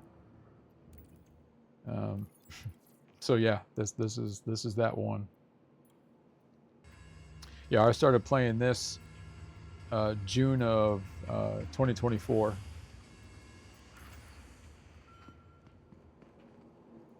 And what I'm doing right now is since the 4.6 patch is out, part of the, and you might already know this, I don't know your familiarity with the game itself, but so the new, for lack of a better word, the new missions are out. So I'm working on the transport stuff, and I was only able to do just a little bit the other day. Yesterday when I was on, I had, what I'm doing right now is basically 3 full hauls, and I'm going to head over to Levski and see what kind of point drop that gives me. But I ended up losing my ship right when I got there. So that was a big, ginormous, I wouldn't say it wasn't a waste of time, but it was definitely that was a bit of a kick in the teeth though. Anyway, so I'm doing the same thing tonight and running pretty smooth. Been on for just under 2 hours, and this is my 3rd pickup right now. And then once this is loaded up, because this thing is actually stuffed to the gills, because I'm putting in almost 800 SCU worth of cargo in a ship that's only rated for about 690, 696. So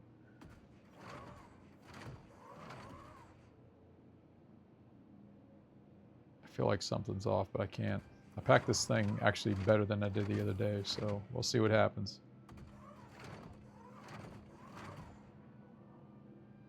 How's your night going, my brother?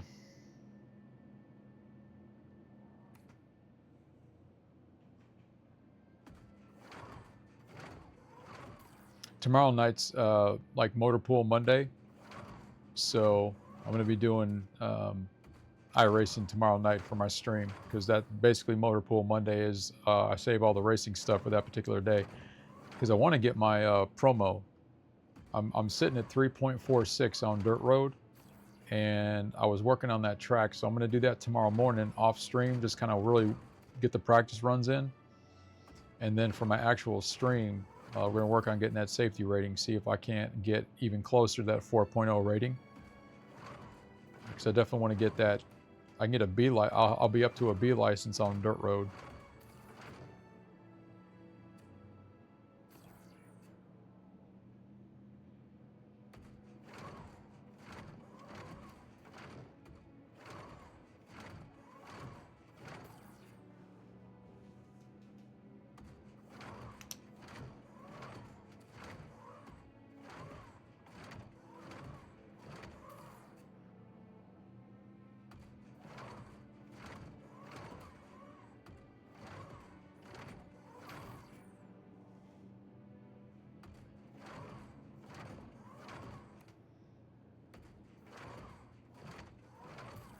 And pretty much tonight, I've just been kind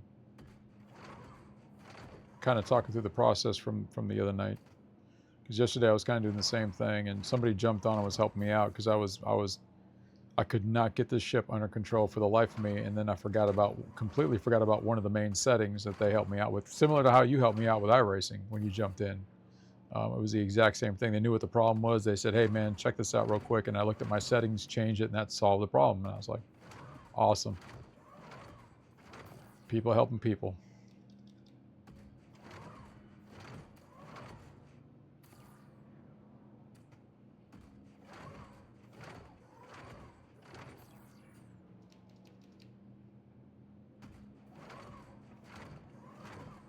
Yeah, trust me, I haven't, because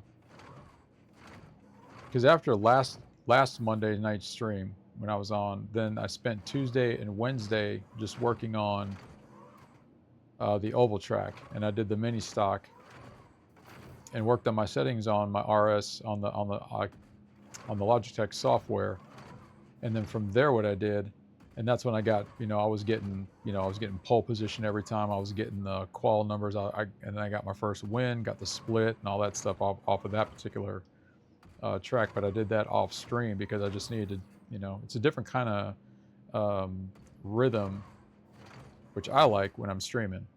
If anybody just happens to jump in, so it's not just me sitting here not saying anything or doing anything other than, it is what it is. So get my practice run in, and then I'll be on. It's the same thing for tomorrow. I'm going to get on the that track that's available right now before the week switches over.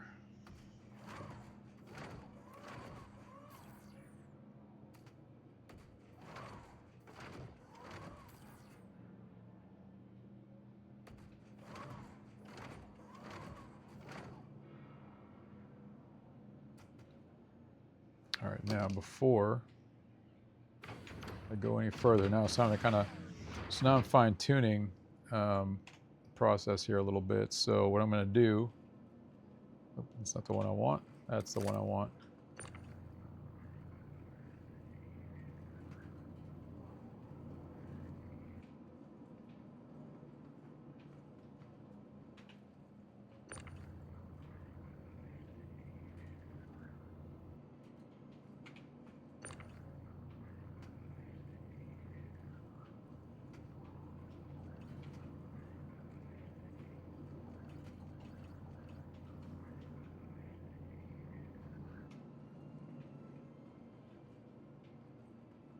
All right.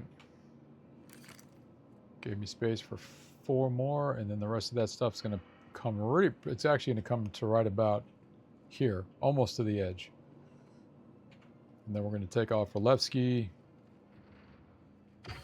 Hopefully we don't lose the ship, and then we're good to go.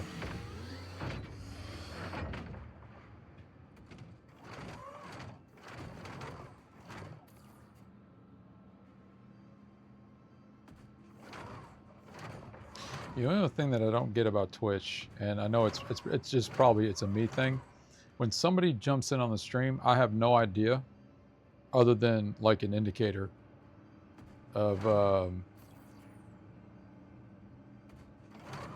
like the only thing it tells me is like on my iPad, it'll say like, okay, X amount of, you know, it has a little number down there by that little person icon or whatever, but that's it. Otherwise, I don't get like an alert. If you can set one up.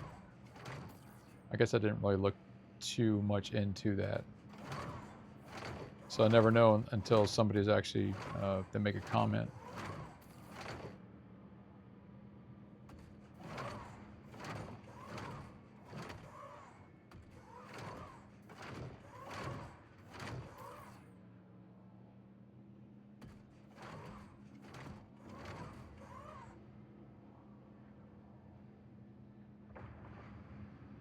This is where it starts to get a little fun. Come on.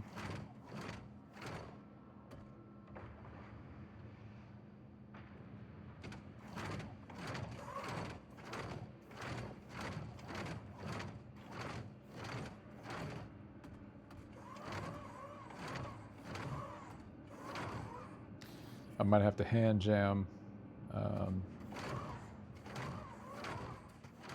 this last bit of containers here.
All right, let's make a slight adjustment so I can actually get the Atlas in here without blocking myself in.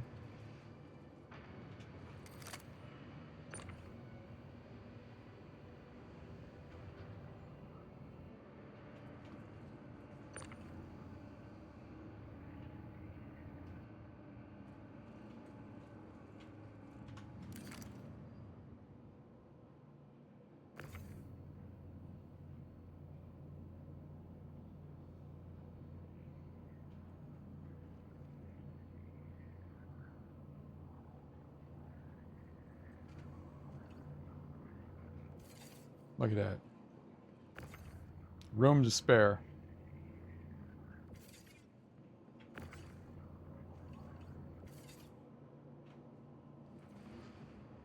Boom. Made it happen. All right, we're at 158. All right, so that wasn't too bad. That was about 20 minutes or so. All right, anyway. So there we go. That's all in there, right up. Still got room. Plenty of room. Could have grabbed that, probably that 8 SCU. Lorville. Whoops, need to might want to raise that ramp. Wait.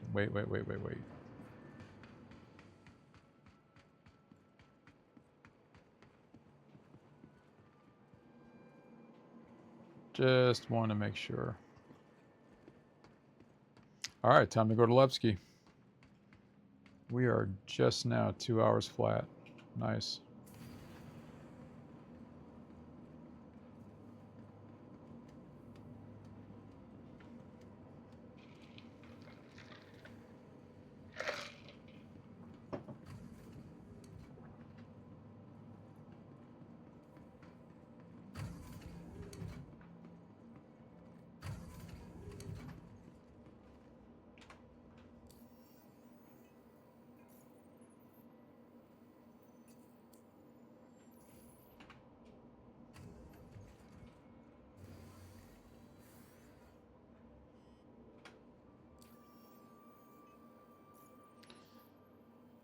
Go ahead and top off the tank.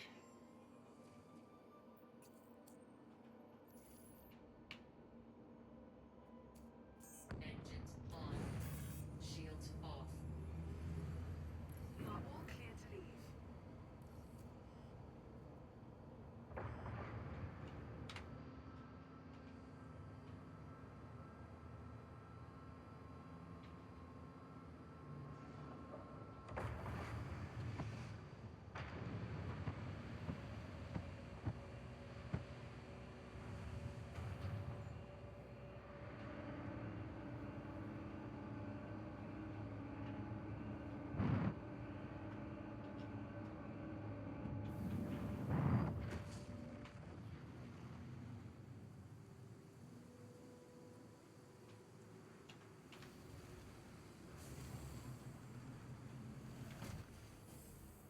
Looks like you're on your way. It was great being able to help you, and I hope you're able to visit us here at New Babbage again real soon.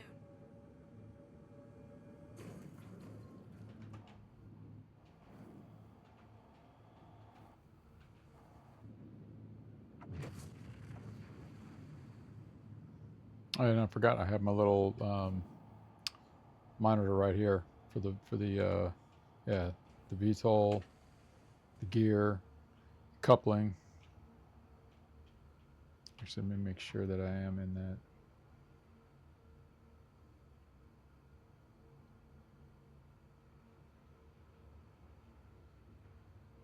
All right.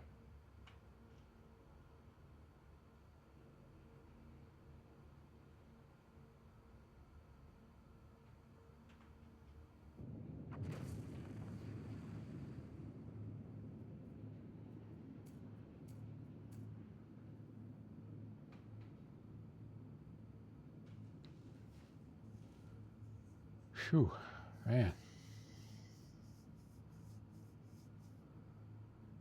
We are making it happen.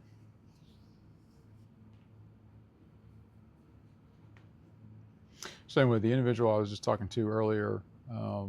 That's the one I was talking about before when I was iRacing. He hopped in, helped me out, helped me shave some time off of one of the dirt tracks.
Quantum travel engaged.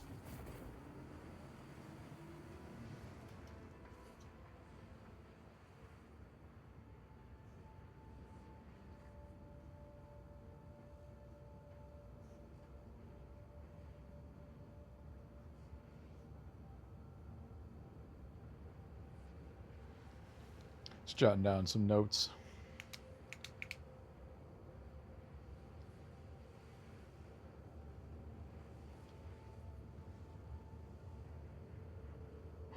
Goodness.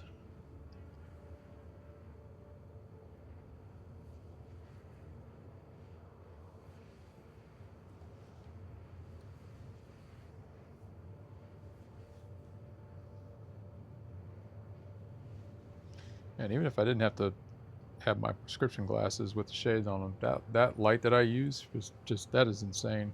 And of course the monitor is like just, it's interesting too when I kind of watch some of the feedback and when the screen lights up and it's like another thing and you can see like the entire, you can see the illumination coming off of people when they're on their monitors.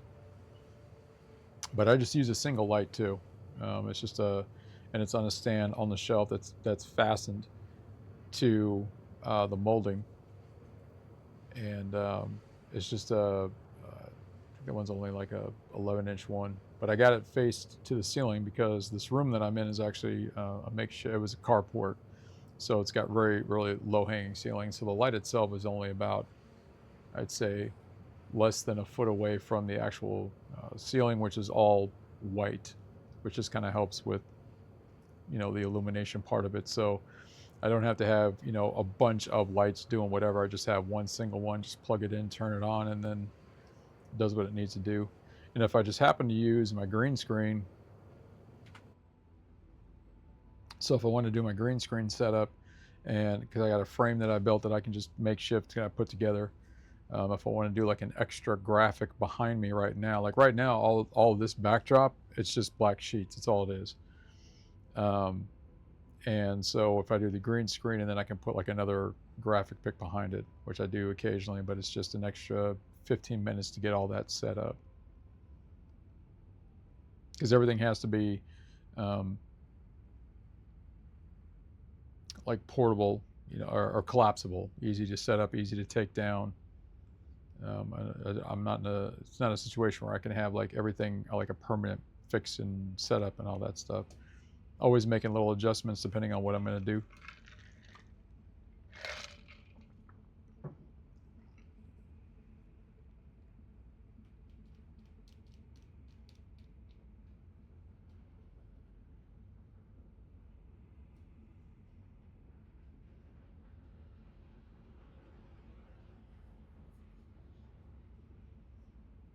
The other thing I like is you can, when you're going, you can still get out of the ship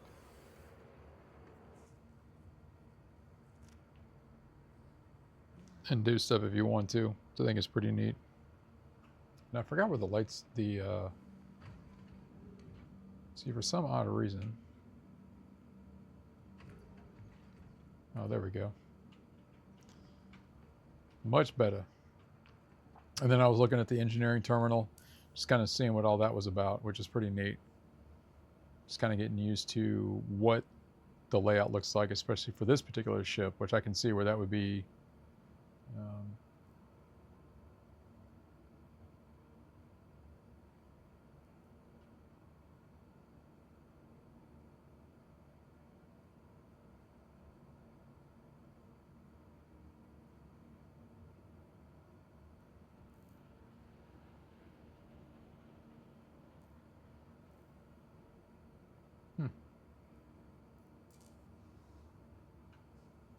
That's neat that that's actually implemented in the game now. I remember kind of, again, going back to 2024,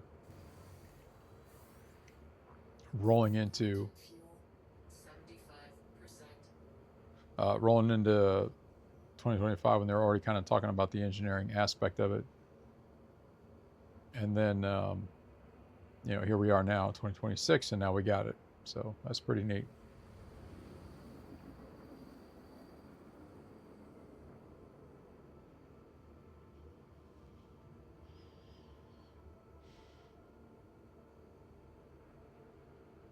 Yeah, I'm starting to get tired too. So assuming now if this works and I get there and I get this thing dropped off, that's pretty much what tonight was, is just trying to get this there, get the points, see how many it is, and then I can kind of calculate, okay, if I just do one, do a couple hour run and to work up the point spread a little bit.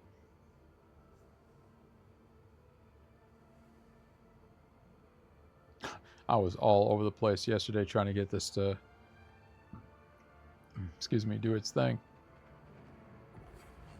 Quantum travel complete.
What's nice about what's built into the game is just how kind of calming it is to be in a particular ship, and just the sounds coming in, and it's just kind of like you're just, it's just like almost like just another day, just kind of taking care of business.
Quantum travel engaged.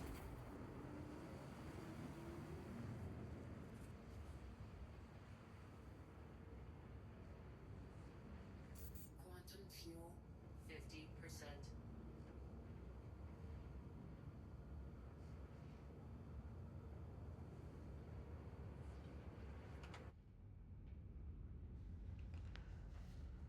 Almost there.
Quantum travel complete.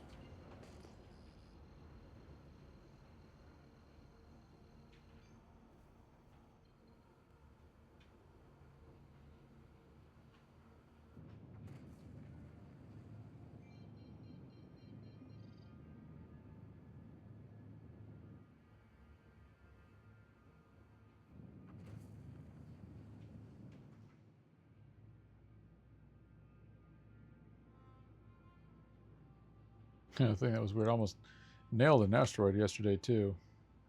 Trying to get this thing where I needed it, where I was trying to get it to go.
right, let's see where they're gonna.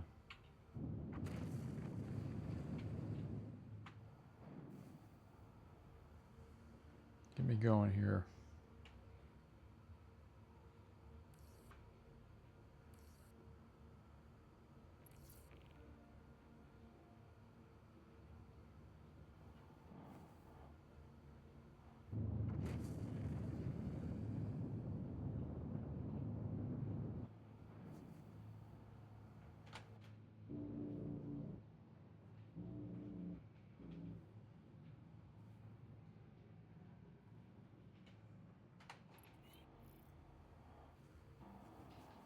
That's all I would need to do is lose the ship because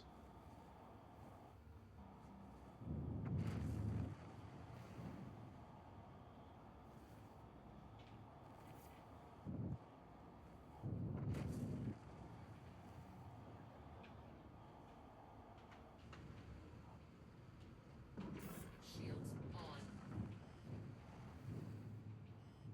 this is where it got crazy yesterday. As soon as I got in the hangar, it bounced me right out. So today, not taking any chances.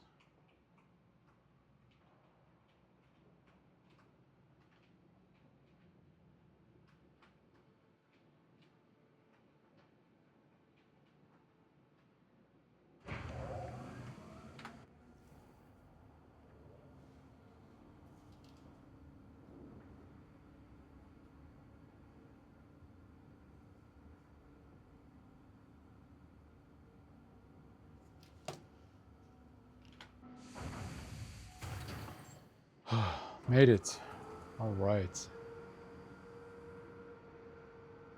Now, does this have one of those one hangar has more capacity than the other?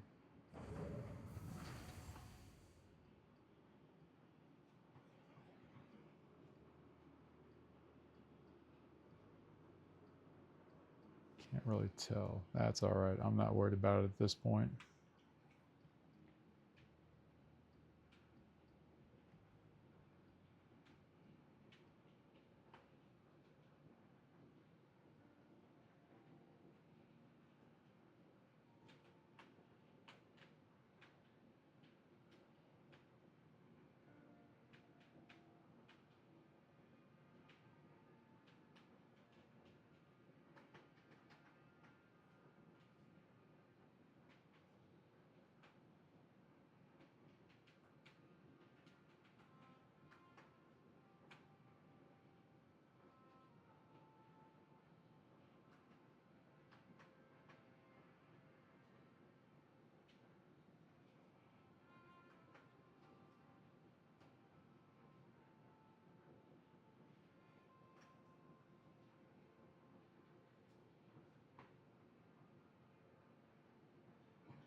Make sure I'm good on the other side. I've done that before. I hung up the, got those cut out. We're good.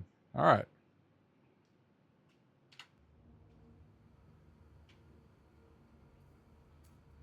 Shields off. Engines off.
It's all right. Let's just get this going.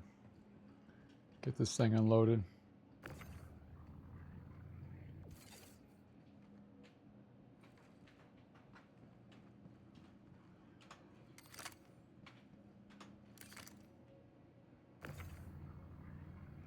I've had to do this before too, where this thing kind of just locks itself in place and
so what I'm going to do is unload this,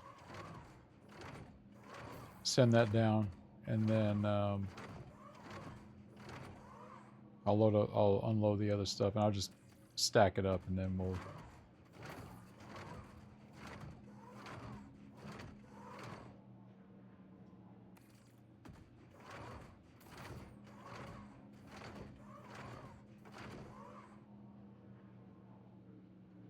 What I'm not going to do is like mix and match. So I'm not going to do all of this shipment and then part of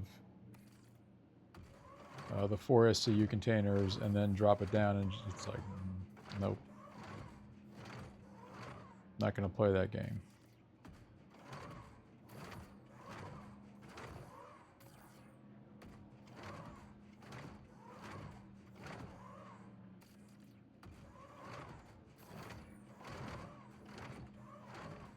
See, the unloading part's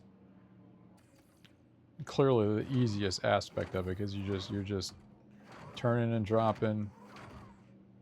It's easier to kind of like line up where you want the pieces to get it as streamlined as possible. But yeah, this is the more fun part that just kind of zips right on by. So the last 2.5 hours, that's not bad for, at least I don't think it's that bad. I think it's pretty good for 3 shipments, 2 locations, plus the distance of where we're going. And again, I'm doing Levski specifically just to kind of see if there's a difference in the point accumulation, because I could just as easily stay in Stanton and then just run planetary or run station to surface, kind of like that 1616 one. Could have ran that to, I think that one was like, what, 250 or something.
Easy breezy, lemon squeezy. The reason why I don't step off of this thing when I'm sort of in between the cargo deck and the ramp is that turned into some issues during the resource drive. So I tend to be a little bit more deliberate in movement and parking and how I'm going to get in and out of stuff and all that.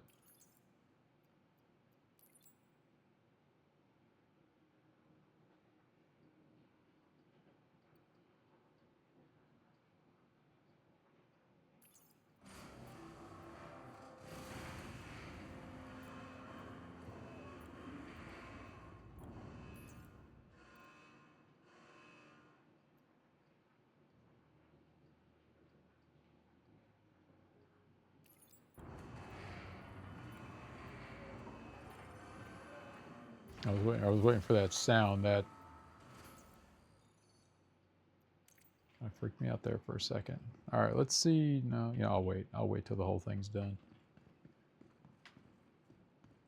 For a minute there, I thought it was going to give me the credit for the drop off. Who hasn't experienced that one before?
Start knocking out the ASCU containers.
Two.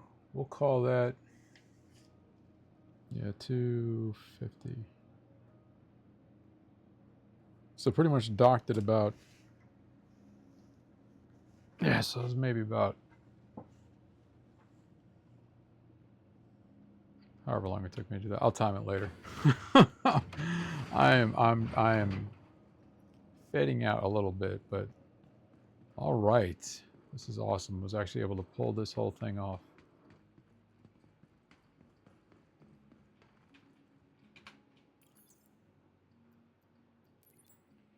And all right, got accountability on everything. Lattice green. Elevator's clean.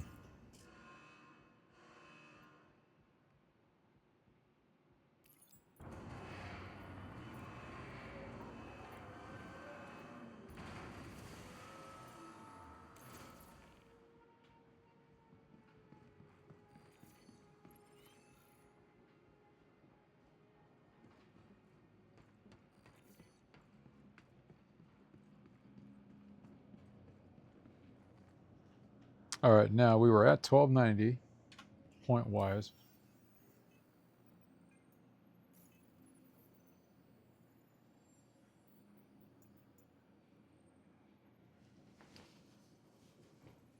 $26.85.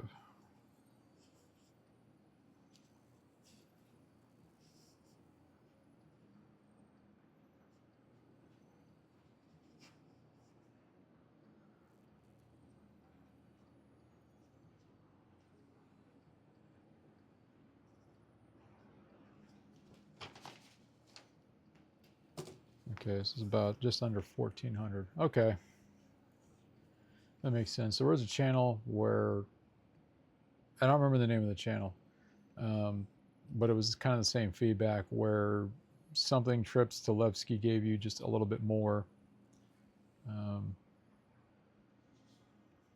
So that's almost.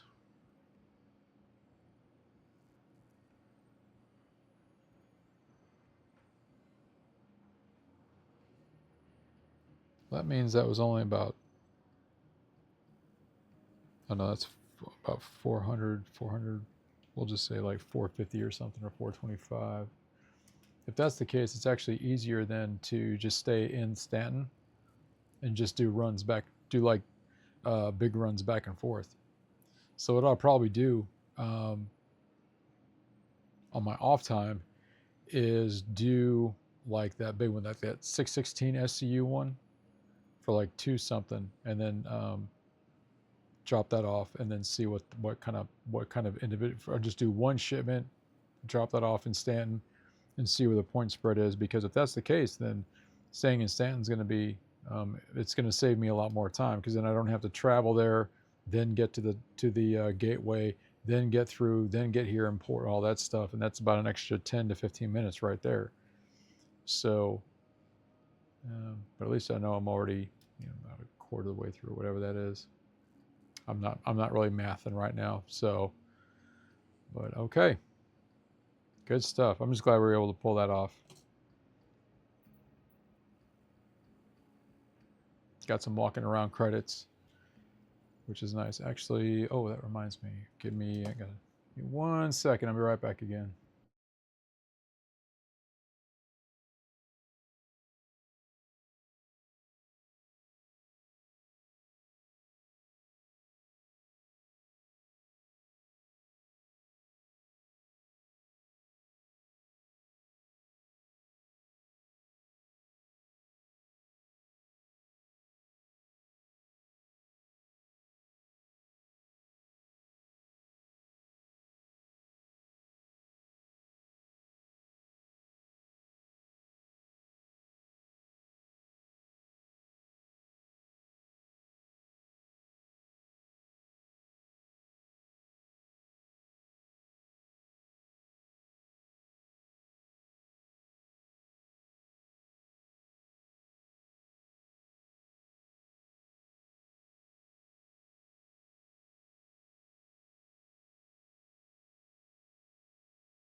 All right. That does seem pretty light, though.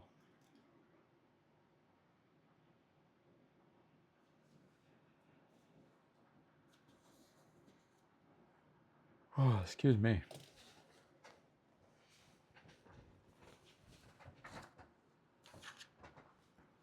Wheel myself back into place here. All right, there we go.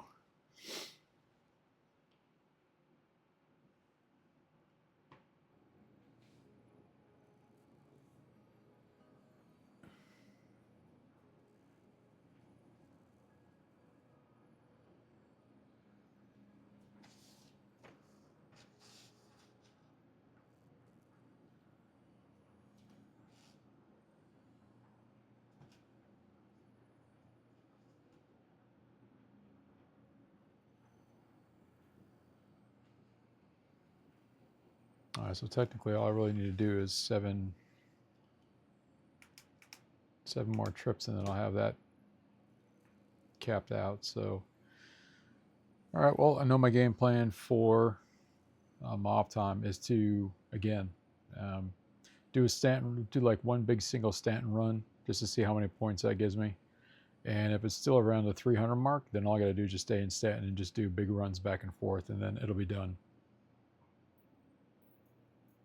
And it'll cut the time down as well. I think there were some going all the way back to MicroTech.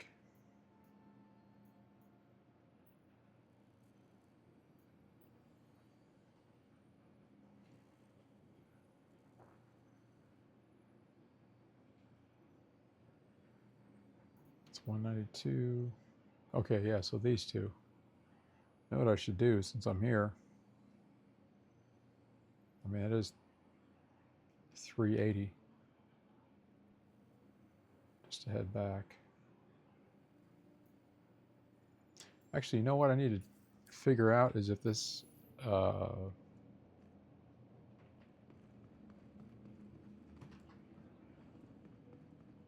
because it wouldn't let me, it actually wouldn't let me dock. So I'm going to see if I can do that, and I'll just chill out here, and then I'll do my start here, get the 2 pickups, head over back to MicroTech, and then start over again.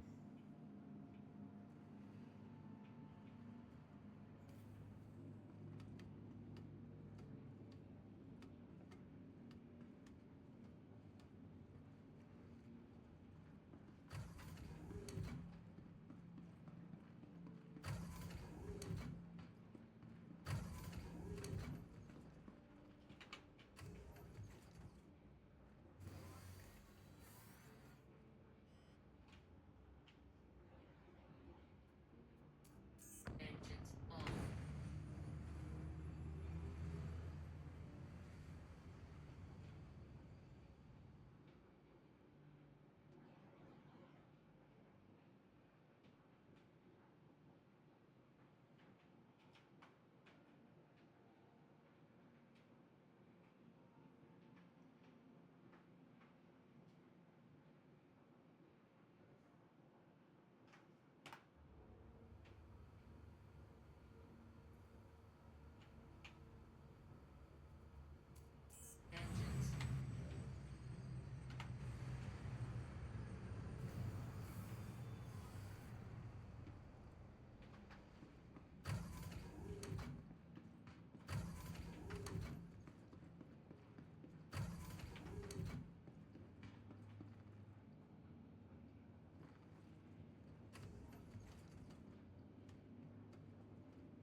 All right, let's see what we got here.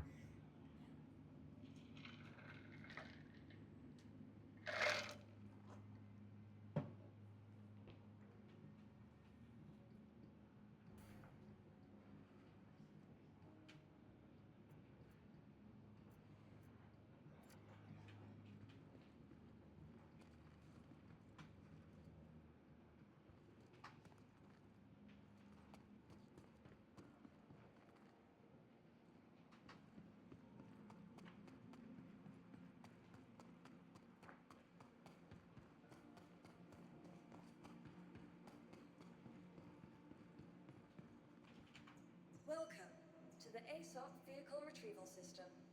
Your vehicle has been moved to our storage. Please visit us again. And the other thing that was happening yesterday too is the fleet manager module or monitors were going nuts. So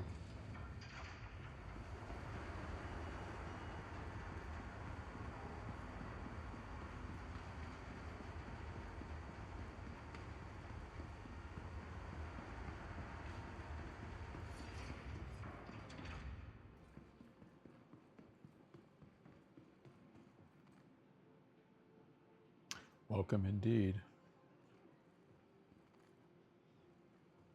All right, good stuff.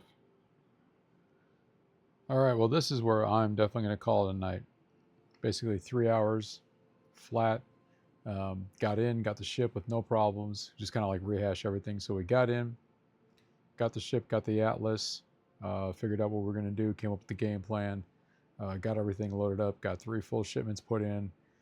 You had an opportunity to see the method to my madness when it comes to really maximizing the space inside the C2, which is something, again, I picked up on going back to the resource drive, where it was just kind of like figuring out, just problem solving is all it really was. So that was pretty much easy to do. Now we got the coupling thing figured out, a lot more positive control over the ship, which makes things a lot easier. So I'm not spending 20 minutes trying to just get in and out of somewhere. So got it dropped off, got the point spread, and then what I'm going to do on my off time is I'm going to pick up the 2 shipments, head back to MicroTech, and then see where that gets me points, and then I'm just going to see where I can go from there. And then the next time I actually do a live stream, if we're not doing the cargo, what I'm going to do is we're going to take the Guardian MX out, and I'll break out the HOTAS. So I really kind of like the programming and all that stuff. So and getting the feel for throttle and joystick and all that, which is pretty nice. So anyway, I want to thank anyone or everyone for their time and attention. Those of you that may watch a bit of this, or if you watch the entire thing or happen to catch the ending, appreciate the time and attention. And one of the things I like to do is, so just kind of like a recap, if you see this, Mondays is what I like to call a Motor Pool Monday. Wednesdays is Warcraft. Friday is either sort of a First Play Friday, where I play a title I haven't played before, or it's Fun Friday, we just kind of jump into something. And then like Tuesday, Thursdays, and Saturdays they are what they are. So other than that, everyone have a fantastic rest of your night.